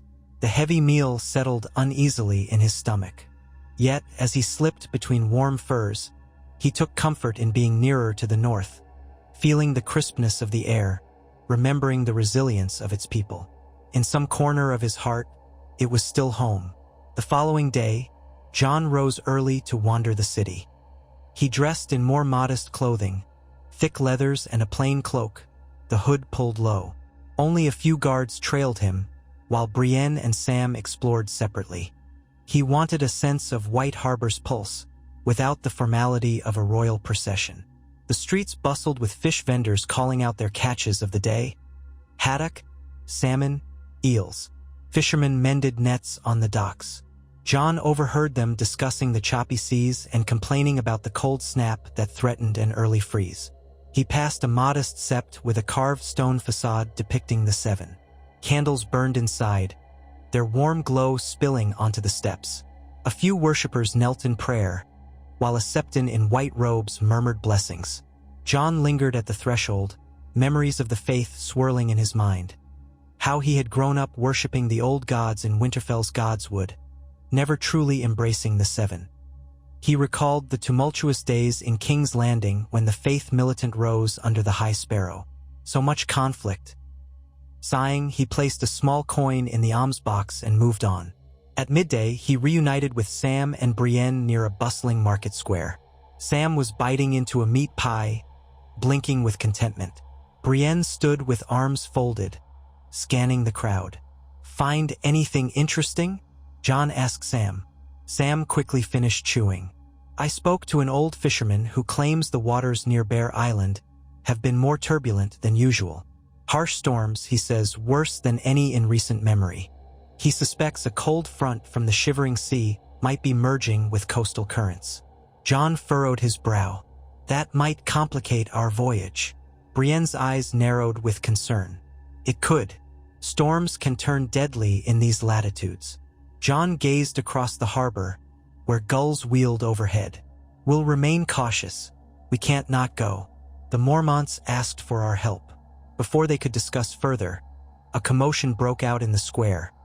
A young girl crying, clutching the hand of an older woman who stared in horror at something in the street. Jon turned and saw a horse, rearing back, its rider thrown off. The animal had apparently spooked at a sudden noise, perhaps a bursting crate or a barking dog, and now threatened to trample passers-by. Without hesitation, Jon strode forward, calling to the horse in a firm but soothing tone. His voice and presence seemed to calm it for a moment, enough for another man to seize the reins. The horse snorted and stomped but halted. The older woman thanked Jon with a shaky bow. "Why, Your Grace, I had no idea you were in the city." "Thank you." Jon helped the stunned rider back to his feet. "You're welcome. Take care in these crowded streets." He glanced around, noticing that more and more bystanders were realizing who he was. A hush fell, then murmurs. Some bowed or curtsied. Others simply stared, awe and surprise mingling in their faces. He offered the girl a gentle nod. She blinked at him, tears still in her eyes, a mixture of fear and reverence. Then Brienne gently guided Jon away before the crowd could swell. Sam followed, marveling aloud at how quickly word spread. "They're already whispering your name, calling you the king who saved a child in the marketplace." Jon gave an uncomfortable shrug. "I just acted. It's no great deed." Sam's tone was kind but insistent. "Small deeds are remembered as kindly as grand ones, Jon. Sometimes more so." They returned to the new castle by late afternoon. The day had turned gray and colder, a hint of snow in the wind. Lord Wyman's nephew reported that the ships would indeed be ready to sail by tomorrow night. "We have 2 sturdy cogs, Your Grace, with experienced crews," he explained. "They can handle the coastal route to Bear Island, though watch for storms, as they say the sea grows rough up there." Jon thanked him. Throughout the remainder of the day, he and Brienne oversaw the men's preparations, ensuring they had warm clothing and adequate provisions for the sea journey. Sam took the opportunity to copy some local maps of the northern coastline, conferring with White Harbor's navigators. By the time night fell, the entire retinue was loaded up and ready for the next leg of the journey. They set sail on the second day's dawn, the wind carrying a biting chill. The 2 cogs, Sea Raven and Aurora's Light, each bore half of Jon's escort, their horses stabled in cramped lower decks. The sailors raised sails emblazoned with House Manderley's Merman, along with smaller flags depicting Jon's combined sigil. On the docks, a small crowd gathered to watch them depart, some calling out well wishes or silent prayers. Standing at the prow of the Sea Raven, Jon felt the deck pitch beneath him, the salt spray splashing on his cheeks. Ghost remained uneasy, pacing restlessly. They'd had to coax the dire wolf onto the ship, and he still seemed uncertain about this floating contraption. Brienne stood behind Jon, her stance wide to accommodate the ship's movement. Sam had retreated below deck almost immediately, pale with seasickness. The journey north along the coast was harsh. The wind never ceased, and the skies were slate gray, occasionally unleashing flurries of snow that melted into the waves. Far to the east lay the shivering sea, whose fierce currents sometimes collided with the warm waters of the south, spawning unpredictable storms. The crew kept anxious eyes on the horizon. Jon's men busied themselves trying to stay warm, huddling in corners between shifts at watch. Whenever the sea grew rough, they lashed themselves to railings or sought shelter below. On one particularly stormy afternoon, towering waves slammed the hull, drenching the deck and nearly washing a knight overboard. Jon personally hauled the man back to safety, straining with all his might. Adrenaline thundered through him, reminding him of battles fought on land against foes he could see. The sea felt like an enemy of an entirely different order, untamed, uncaring, unstoppable. The weather calmed somewhat after that day, revealing ragged strips of coastline, rocky cliffs, and distant mountains swathed in icy clouds. On the morning of the 5th day at sea, a sharp-eyed lookout shouted that Bear Island was in sight. Jon joined him on the forecastle, squinting. Through the swirling snow, he glimpsed a formidable stretch of land, rugged and dark, fringed with tall pines and edged by forbidding crags. Bear Island had always been known for its wild beauty, a place where even the harsh northern environment seemed to intensify. Sam emerged from below deck, still pale but clearly relieved that landfall was near. "That's Bear Island?" he asked, voice hushed by wonder. It looks as grim as the stories say." Brienne joined them, eyes narrowed. "We should be on guard." Lady Mormont's letter suggested Ironborn raids. They could have scouts or reavers along the coast. Jon nodded. "We'll approach carefully. We'll see if their watchtowers signal us." As the cogs drew closer, they spotted a stone watchtower perched on a cliff. A battered banner of House Mormont flapped in the wind, a black bear in a green wood. Someone at the tower raised a horn to their lips, and its plaintive call echoed across the water. Moments later, a response horn from the Sea Raven signaled peaceful intentions. Jon's men prepared to disembark, double-checking weapons. Ghost prowled anxiously. Eventually, the cogs found a sheltered inlet where a small stone jetty jutted into the sea. Jon's retinue began disembarking, horses whinnying in protest as they were led onto the slippery dock. Snow drifted sideways, stinging eyes and cheeks. The smell of pine and wet rock dominated the air. Two figures on horseback emerged from a cliffside path, a woman clad in thick leathers and furs, and a man wearing a worn bearskin cloak. Both carried spears. The woman lowered her spear as she drew near. "Your Grace," she greeted, her voice cutting clearly through the wind. "I am Daisy Mormont's daughter, Kyra Mormont. Welcome to Bear Island." Jon recalled the tales of Daisy Mormont, a fierce warrior who had perished during the Red Wedding. He inclined his head. "Thank you, Lady Kyra. We received your message. Are the raids still ongoing?" She exchanged a look with the man beside her, a younger cousin, presumably. "They've lessened in recent weeks, likely because we sent men to patrol the shores, but they remain a threat. We lost 2 fishing boats last month. The Ironborn reavers slaughtered the crews and set the boats adrift." Her voice trembled with anger. "We want this ended." Jon glanced at Brienne and Sam, then back to Lady Kyra. "We'll do what we can to help. I have men with me, and I've written to Yara Greyjoy demanding she keep her people in check." Kyra's eyes narrowed. "Yara might control some of them, but many Ironborn follow only strength and plunder. If they think Bear Island is weak, they'll keep coming." Jon nodded gravely. "We'll show them Bear Island isn't weak." He glanced around at the forbidding terrain, the thick pines that stretched inland. "May we see your seat, my lady?" She gestured up the rough-hewn path. "Follow us. Our hall lies a short ride from here." They mounted their horses, still jittery from the voyage, and followed Kyra Mormont's lead up a winding trail flanked by dark trees. Snow crunched under hooves, wind sighed through the pines. The path climbed steadily until they emerged onto a plateau of sorts, where the Mormont stronghold stood. It was more of a sturdy keep than a castle. Thick timber walls, tall stone towers at the corners, and a stockade fence. Smoke curled from multiple chimneys. The courtyard was filled with Mormont warriors, hardy men and women who bore the sigil of the Black Bear stitched onto cloaks or tunics. They regarded Jon's party with a mix of curiosity and respect, though some gazes lingered uncertainly on the Targaryen dragon sigil. Jon couldn't blame them. Bear Island had always been fiercely loyal to House Stark, seeing themselves as protectors of the North. Inside the main hall, a warm fire roared in a broad hearth. The hall was smaller than Winterfell's but exuded a cozy, fort-like feel. A row of animal pelts hung along the walls. Bears, wolves, even a dire wolf hide from centuries past. Jon felt a pang at the sight, reminded of Ghost, who now paced outside, reluctant to be inside with so many strangers.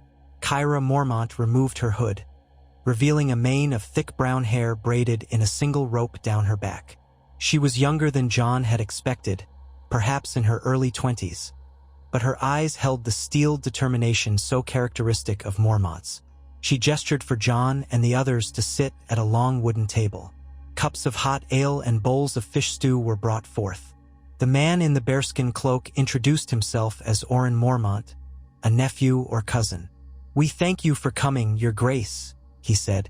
"We might be a small house, but Bear Island is ours, and we won't let Ironborn scum take it from us." Jon nodded, sipping the hot ale. The warmth spread through his cold body. "I plan to help you defend your shores, but I need more information on these raids. Where have they landed? How many ships?" Kyra explained that small bands of Ironborn had been sighted in swift longships, raiding remote coves. They typically targeted fishing vessels or small hamlets lacking strong defenses. By the time Mormont warriors arrived, the Ironborn vanished into the fog. When asked whether they recognized any sigils, perhaps allied with Greyjoy or some other rebellious captain, Kyra shook her head. "They flew black sails, no markings." Jon frowned. That made it difficult to assign blame. "We'll set patrols," he said. "We'll keep watch along the shores and have a force ready to ride out at the first sign of trouble. I'll also send an urgent raven to Yara, insisting that if she values her alliance with the crown, she must rein in these raiders. If they're not directly under her control, she can help identify and stop them." A grateful nod passed among the Mormonts. Oren pounded a fist on the table. "If they come again, we'll crush them. They might have the advantage at sea, but on land, the bear is mightier." "Agreed," Jon said. "We'll coordinate with your warriors. My men are well trained, though they're not used to these cold coasts. We'll rely on your knowledge of the terrain." Kyra gave a tight smile.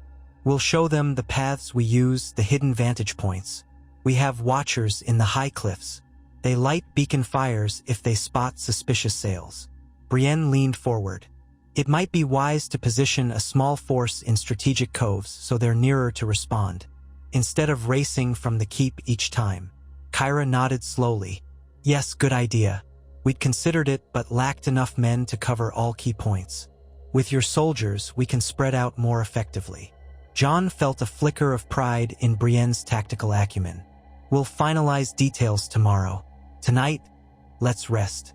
The journey here was rough. That night, the Mormonts offered the Northmen's hospitality. Simple but hearty accommodations in the keep's side chambers.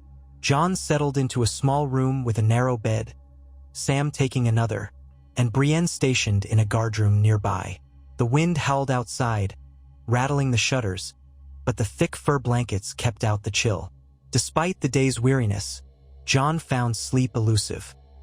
He stared at the flickering shadows cast by a single candle, mind churned by the memory of waves, the uncertain threat of reavers, and the knowledge that he was once again expected to protect the North, this time as king and as the last scion of House Targaryen. In the pre-dawn hush, he finally drifted off into a fitful doze. Yet scarcely had he closed his eyes when a distant horn blast shattered the stillness. Jon jolted upright, heart pounding. That was a warning horn, echoing through the corridors.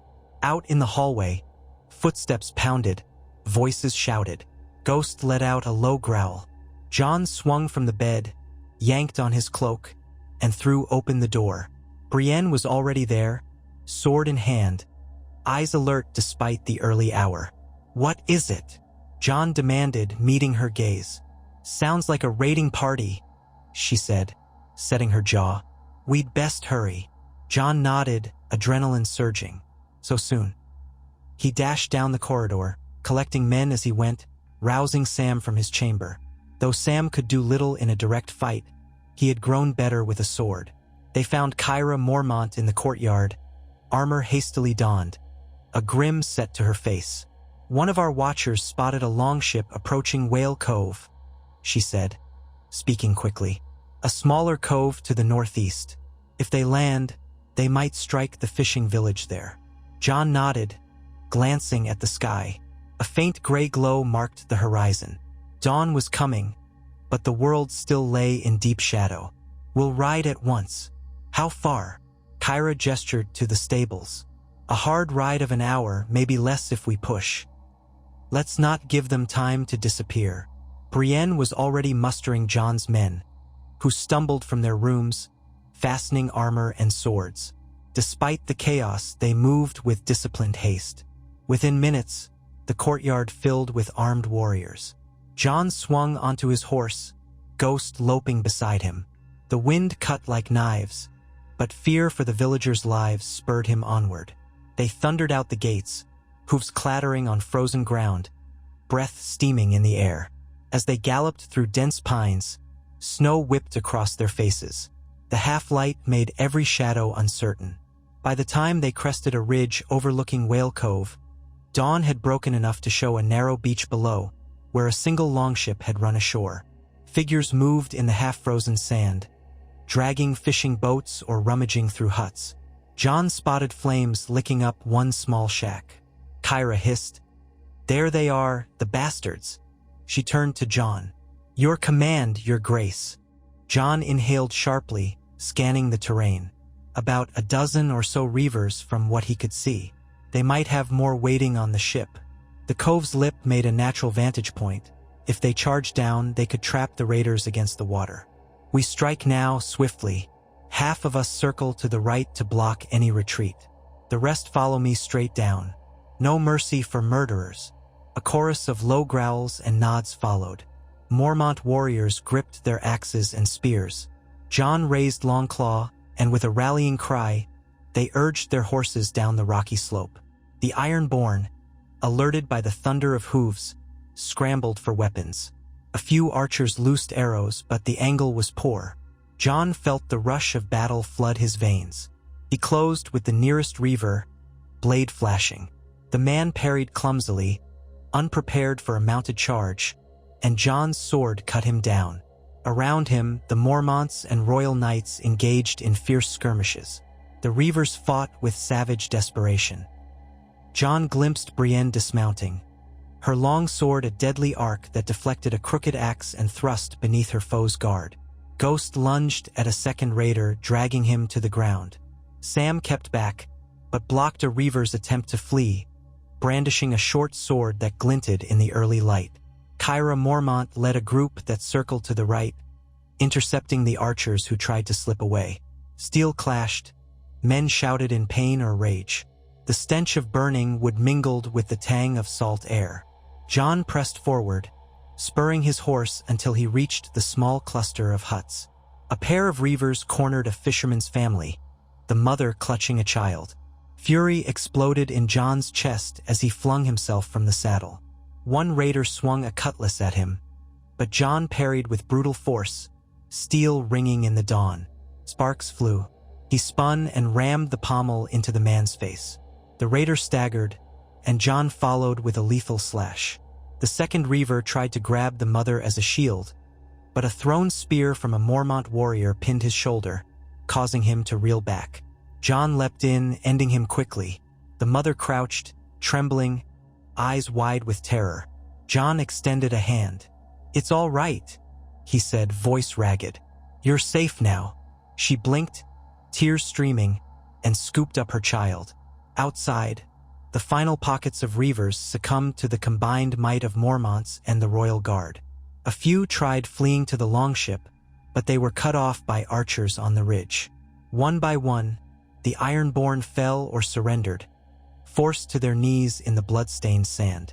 By the time the fighting ceased, the sun had fully risen, revealing the grim scene. Bodies scattered, a small fishing hamlet scorched, but at least some lives spared. Jon wiped sweat and blood from his brow, surveying the aftermath. Brienne approached, sword in hand. "We've taken 4 captives," she reported. "They claim to follow a captain named Harlan Pike, though they say he leads several ships scattered across the northern coastline." Jon's lips drew into a tight line. "Then Yara might not control them at all. This is a rogue operation. Kyra Mormont joined them. We'll interrogate the prisoners, see what they know. The rest deserve no quarter." Jon glanced at the surviving fishermen, the scorched huts, the child who clung to her mother's skirts. "Agreed," he said softly, though a part of him still hated the carnage. "We'll see these raiders punished. The ones who surrendered, lock them in the keep cells until we can figure out more." Kyra's jaw was set. "We'll have them talk. Believe me." A swirling gust of wind caught Jon's cloak, snapping it behind him. He stared at the horizon, where the battered longship rolled in the surf. More ships could be out there, hidden by fog or distance, waiting for an opening. This was exactly why the Mormonts had sent for help. He realized then that Bear Island would need a more permanent solution than just a few patrols. Brienne spoke again, subdued but resolute. "We've saved lives today, Your Grace, but there may be more raiders along the coast." Jon nodded, scanning the ragged shoreline. "Then we keep watch. We split into smaller units, station them at critical coves, and send out regular patrols by sea if we can. We wait for Yara's response. And if these raids continue..." He trailed off, eyes glinting with cold determination. "We hunt them down. Enough blood has been spilled in these lands." He called for the men to gather. They quickly formed a rough circle, panting, weapons stained with the aftermath of battle. The mother he saved clutched her child, looking at Jon with a mixture of gratitude and awe. Around them, the morning light revealed the fierce shapes of the Mormont warriors, battered huts, drifting smoke, and the bodies of fallen foes. Jon addressed them all in a low, steady voice. "You fought bravely. We protected these people, and will continue to protect every inch of Bear Island. But this threat isn't over. We must remain vigilant. The Ironborn cannot terrorize us if we stand as one." He caught Kyra's gaze, then Brienne's, and saw their matching resolve. "We'll hold Bear Island against whatever storms come. For the North, for the realm." His words hung in the chill air. The men and women nodded, weariness etched in their faces but fueled by the pride that came from defending their own. Sam approached quietly, panting, cheeks flushed. "You did well, Jon. I tried to help, but I'm not much of a fighter." Jon placed a hand on Sam's shoulder. "You stood your ground. That's all anyone can ask." Then his eyes drifted to the horizon, that relentless ocean, and he wondered if somewhere beyond the waves lay a deeper conspiracy. Other Ironborn captains, or forces that would test his kingship again and again. He pushed the thought aside, focusing on the immediate task of fortifying Bear Island. As the morning wore on, they gathered the dead, offering the fishermen what help they could. Mormont warriors set about dousing the remaining fires, salvaging supplies. Jon found himself dragging corpses of Ironborn raiders to a mass grave outside the hamlet. He refused to let his men do the grim work alone. He was no stranger to the labor of war. Brienne silently helped, while Sam comforted frightened villagers, distributing dried rations and water from their packs. After the final body was laid to rest in the cold earth, Jon stood quietly, breath misting in the wind. The mother and child approached, still clinging to each other. She spoke in a trembling voice. "Thank you, Your Grace. The Ironborn would have. It doesn't bear thinking about." She lowered her gaze. "I never thought I'd see a king in these parts." Jon studied them with compassion, wishing he could do more than just show up in the moment of crisis. "If you need shelter, go to the Mormont Keep. They'll keep you safe until you can rebuild. Bear Island stands for its own." She nodded, tears glistening, and turned away. The child offered a timid wave before following her mother. Jon watched them go, heart heavy but laced with a faint warmth that at least they were alive. That was something. Too many times he'd arrived too late or not at all. This time he had made a difference. They returned to the keep by midday, tired and grim. Kyra wasted no time sending messages to outlying watchtowers. Jon called his men together, dividing them into squads that would rotate patrols at key inlets and beaches. Brienne and Oren would oversee one quadrant, Sam would remain at the keep to handle ravens and messages, and Jon himself would lead another group, patrolling the western coastline.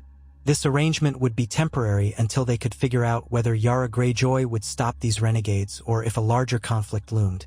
In the days that followed, the men rode the rugged shores, fighting off biting winds and ice-laden waves that crashed onto stony beaches.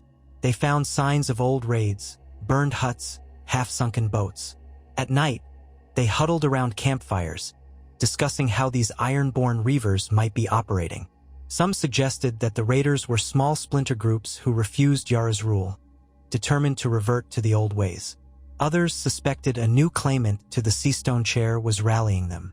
Ravens flew in and out of the Mormont Keep, carrying Jon's demands for an explanation to the Iron Islands, along with updates to Tyrion in King's Landing. He received short but courteous replies from Tyrion. The city remained stable, the Stormland still grumbled, but no open rebellions had surfaced. Tyrion strongly advised Jon to secure the north quickly and return south. But Jon would not leave Bear Island to face the threat alone. Weeks stretched on, winter's grip tightening. Snowstorms lashed the coast, making patrols perilous. More than once, Jon's men found themselves nearly lost in whiteout conditions. Morale wavered, but the Mormont warriors led the way with stoic determination, forging paths through the drifts, clearing watchtowers, lighting beacon fires. Ghost proved invaluable, scouting ahead, alert to any strange sense. One bitterly cold dawn, as Jon's patrol returned to the keep, they found a raven from Yara Greyjoy waiting. Sam read it aloud by torchlight in the courtyard. "To the king in the south, Jon Targaryen, I regret these raids. They are not my doing. A man called Harlan Pike challenges my right to lead. He and his cohorts took several longships and set sail for the northern coasts. I have dispatched men to hunt them at sea, but the storms hamper my efforts. If you capture Harlan or his men, do as you will. They are no ironborn of mine. Signed, Yara Greyjoy." A hush followed. Brienne exhaled slowly. At least she acknowledges the problem. We can't expect her to fix it if the storms are preventing her ships from pursuing. Kyra Mormont bristled. Ironborn, they turn on each other as easily as they turn on us. This Harlan Pike should be flayed alive. Jon frowned at that, recalling the Bolton flayings. He would not stoop to such cruelty. "He must be stopped," Jon said, "but we'll not become monsters ourselves. If he lands again, we'll either take him prisoner or kill him in battle. That's the only way to end it." Sam ventured. "Perhaps we can lure him in? Set a trap at one of the coves." Kyra's brows furrowed. "Risky. We don't know which cove he'll choose, if any." Jon considered. "We can't guard every inch of coastline effectively, but maybe we can stage a tempting prize, put out rumors of an undefended hamlet, or a merchant ship anchored in a vulnerable bay. If Harlan's as greedy as these raids suggest, he might bite." Brienne gave a cautious nod. "It could work, though we must be certain we have enough men to spring the trap." Jon looked around at the weary faces. "We have enough. We'll coordinate with Mormont warriors. If it fails, we still have our patrols. But let's try. I won't keep you in suspense forever." Kyra allowed a small, fierce smile. Then let's plan. Over the next few days, they spread rumors through discreet channels, fishermen passing merchants, that an ill-guarded supply ship had docked in a cove called Darkwater Bay, storing a fortune in iron tools and salt fish. In truth, the ship was a decoy, manned by a handful of loyal sailors prepared to scuttle the vessel if necessary. Meanwhile, Jon and Kyra positioned archers and swordsmen in the rocky cliffs above the bay. Brienne commanded another group hidden in the nearby pine groves. If the Ironborn arrived, they'd find themselves surrounded. Days passed with no sign of a longship. The tension grew. Men took shifts, shivering behind rocks, scanning the horizon. Snow fell intermittently, blanketing the watch posts. Jon himself refused a comfortable bed at the keep, choosing to stand watch each night in short rotations with his men. He felt it was his duty, and it kept morale from collapsing. If their king could bear the cold, they reasoned, so could they. Then, early one morning when the sea lay quiet under a leaden sky, the lookout in the cliffs signaled with a mirror's flash. A dark shape had appeared on the horizon, a longship with black sails.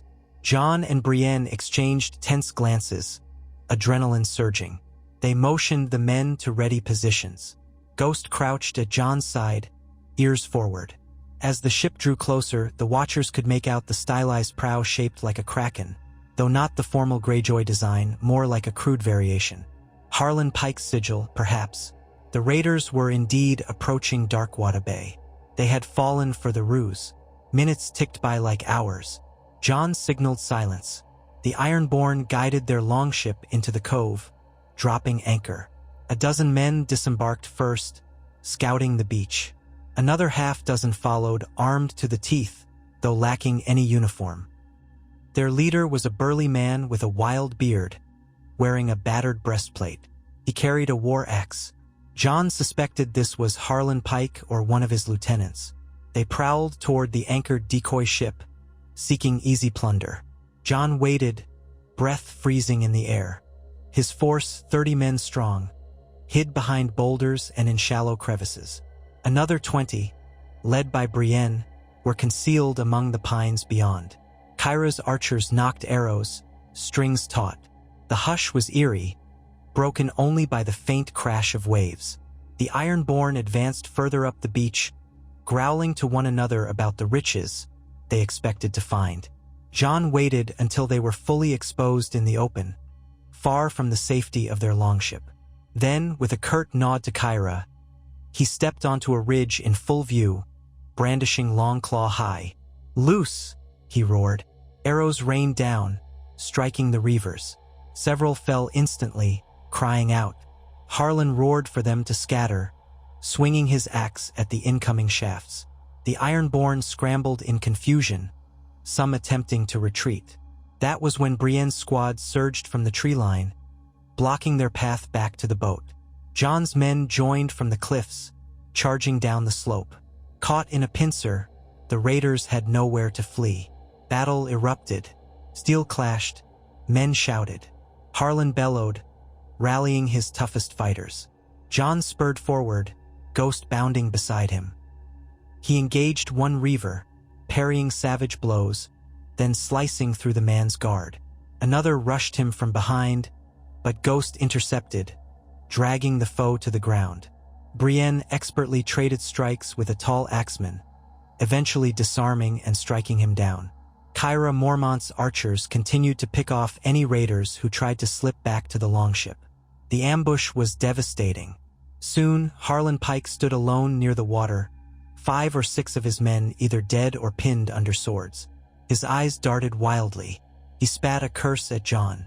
"False king," he snarled. "You think you can end the old ways of the Ironborn?" Jon advanced, sword at the ready. "You prey on the weak, murderers and thieves. That's no honorable tradition. Yield and you might live." Harlan laughed, a harsh, grating sound. "Yield? We Ironborn do not yield." He hefted his axe, stepping forward. "I'll carve you like a piece of driftwood, Targaryen whelp." With that, he lunged. The man was strong, each swing of his axe heavy enough to cleave bone. Jon sidestepped, attempting to exploit openings. Their weapons clanged, sparks flying. The tide lapped at their feet. One misstep on the slippery rocks could mean disaster. Twice, Harlan almost cornered Jon, forcing him to block overhead with numb arms. Then, in a decisive counter, Jon feigned a high attack before pivoting low, slashing Harlan's leg. The raider staggered, blood staining the sand. Jon leveled Longclaw at Harlan's chest.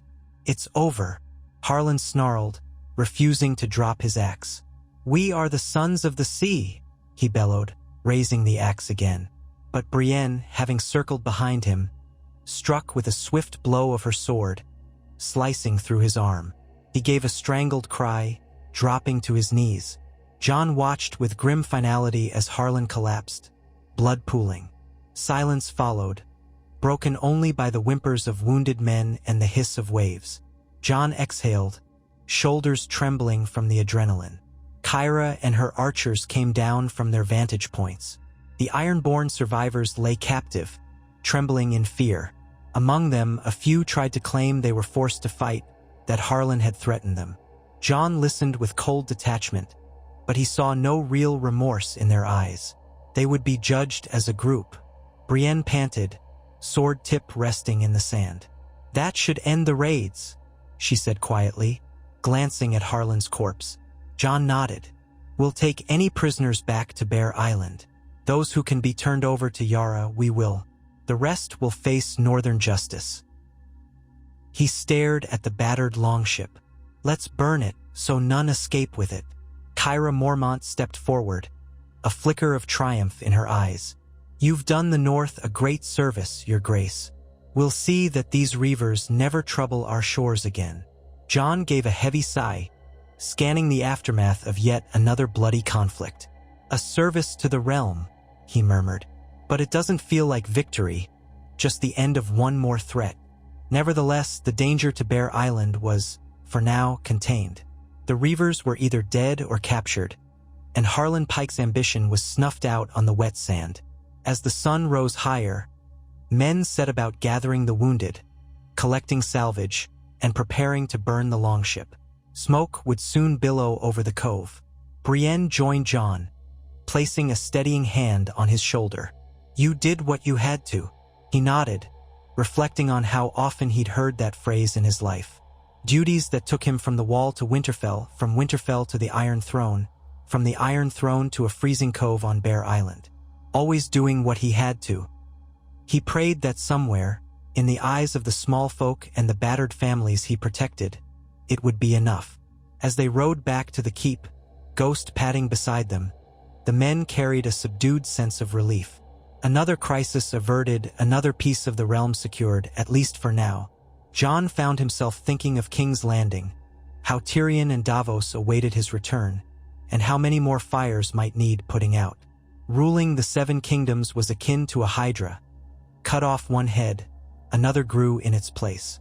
But for the moment, he could breathe a little easier, knowing Bear Island would not be abandoned to savage raids.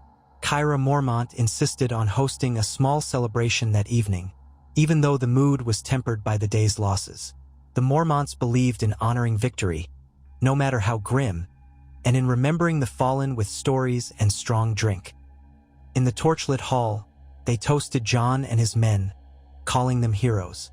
Jon listened, quietly uncomfortable with praise, but grateful for the respite. In a corner, Sam recounted the events to a few Mormont warriors, describing the cunning trap they'd set and the final stand on the beach. Brienne stood guard near Jon's side, occasionally sipping ale. Ghost sprawled near the hearth, soaking in its warmth. Kyra asked Jon if he would remain on Bear Island much longer, now that the threat was quelled. He answered honestly, "I'll stay a short while to ensure peace holds and that you have the resources you need. Then I must return south. There are other matters to attend." Kyra nodded, respectful but regretful. "We won't forget what you've done for us. House Mormont stands with you, Stark and Targaryen both." Jon offered a faint smile, lifting his mug. "I'm glad to hear that. May the North remain strong." Though the chatter and clink of cups filled the hall, part of Jon's mind was elsewhere, drifting through the span of the kingdom he now ruled. The north, the Stormlands, Dorne, the Reach, the Iron Islands, and the Crownlands, all bound together in a fragile tapestry. He thought of Sansa in Winterfell, Tyrion in the capital, Gendry in Storm's End, Yara on the pike.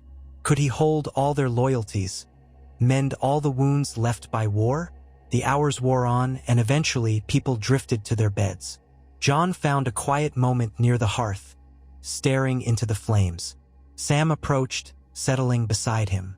"We did well, Jon," Sam offered, voice low to avoid disturbing others. "People are alive because of us." Jon nodded, eyes reflecting the firelight. "Yes," he said, the single syllable heavy with the memory of the day. "I just hope I can do the same for the rest of the realm." "You can," Sam said, with a conviction that surprised Jon. "You've always fought for the living, Jon. Now you fight for them as a king, not just a brother of the Night's Watch." Jon swallowed. It's strange to think about, yet maybe that's what this crown is, a responsibility to keep fighting for life and peace. Sam patted his shoulder. "Then keep at it, one step at a time." Exhaustion tugged at Jon's bones. He made his way to the small chamber they'd given him, ghost trailing. After shedding his armor and outer layers, he sank onto the straw mattress. Outside, the wind moaned, carrying with it the distant echoes of the sea. A part of him almost missed the wall, the stark simplicity of black brothers bound by a single oath. But fate had chosen him for another path. He closed his eyes, letting the day's events wash over him. The clash of steel, the child's terrified face, the hush of that final confrontation with Harlan Pike. In the quiet dark, he silently thanked the old gods and the new for guiding his steps.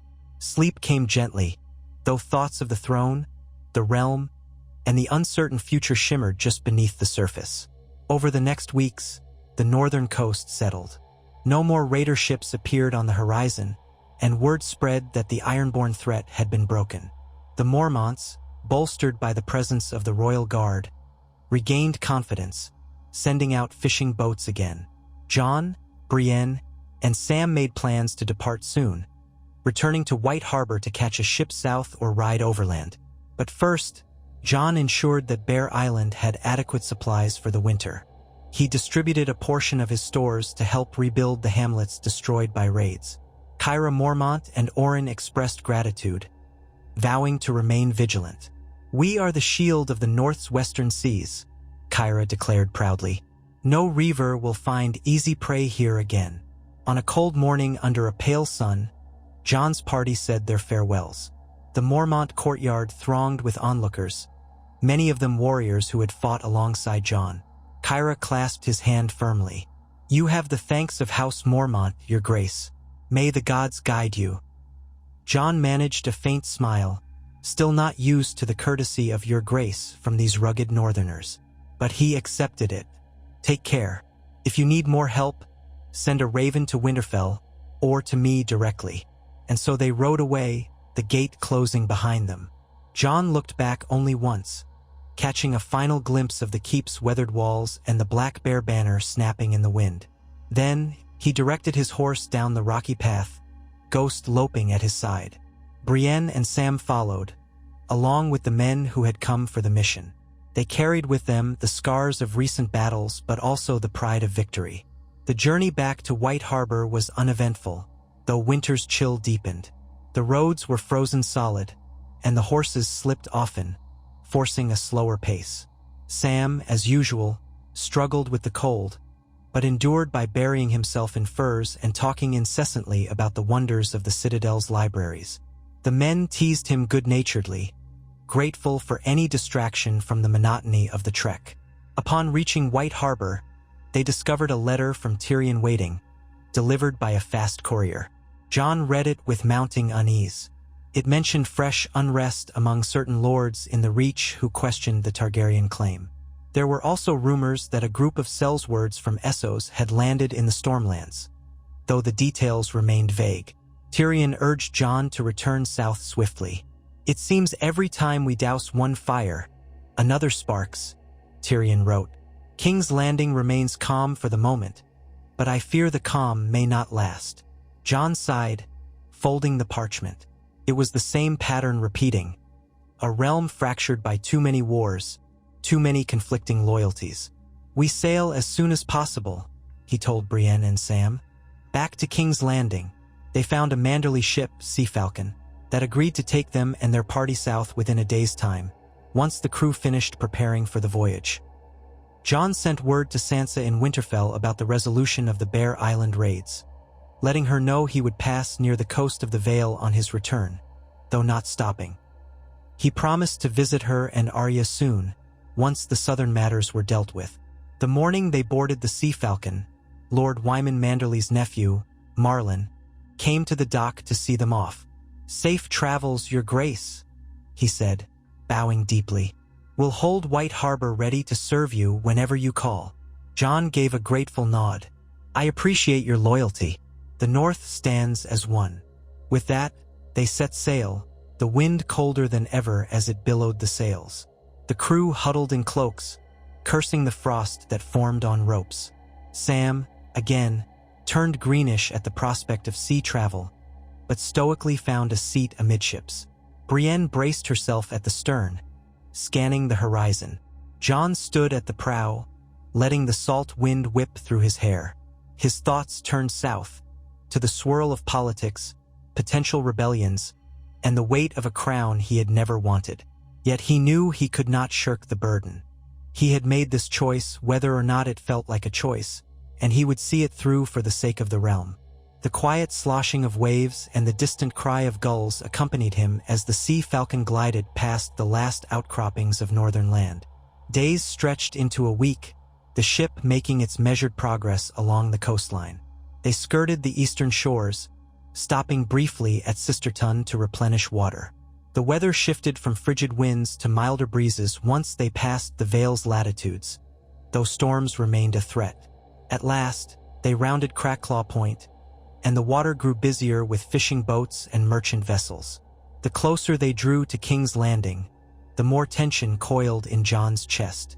He could almost sense the city's burdens calling him. Late one afternoon, the sprawl of King's Landing came into view again. Smoke from countless chimneys wreathed the skyline. The Red Keep perched on Aegon's high hill, a silent sentinel. Jon felt his heart twist as the ship slid into the harbor, docking at the same piers from which he had departed weeks earlier.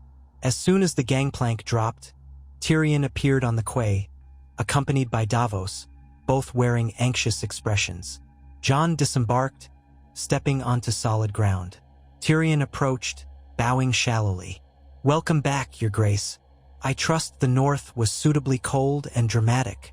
Jon allowed a ghost of a smirk. "And victorious. Bear Island is safe for now." Davos clapped Jon on the arm. "Glad to see you alive and well. Things here have been complicated but not dire. We've staved off a few potential crises, but more might be brewing. Come, let's get you up to the Red Keep. There's much to discuss."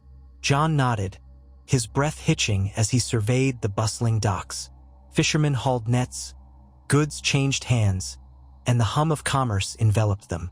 Then, with Brienne and Sam in tow, he followed Tyrion and Davos through the crowded streets, the men of his retinue trailing behind, banners fluttering. People paused to watch, some bowing, some simply curious. King Aegon Targaryen, Jon Snow, had returned. They wended their way up the winding paths to the Red Keep, passing the charred remains of older buildings still under reconstruction, then into the courtyard where a fresh set of guards saluted.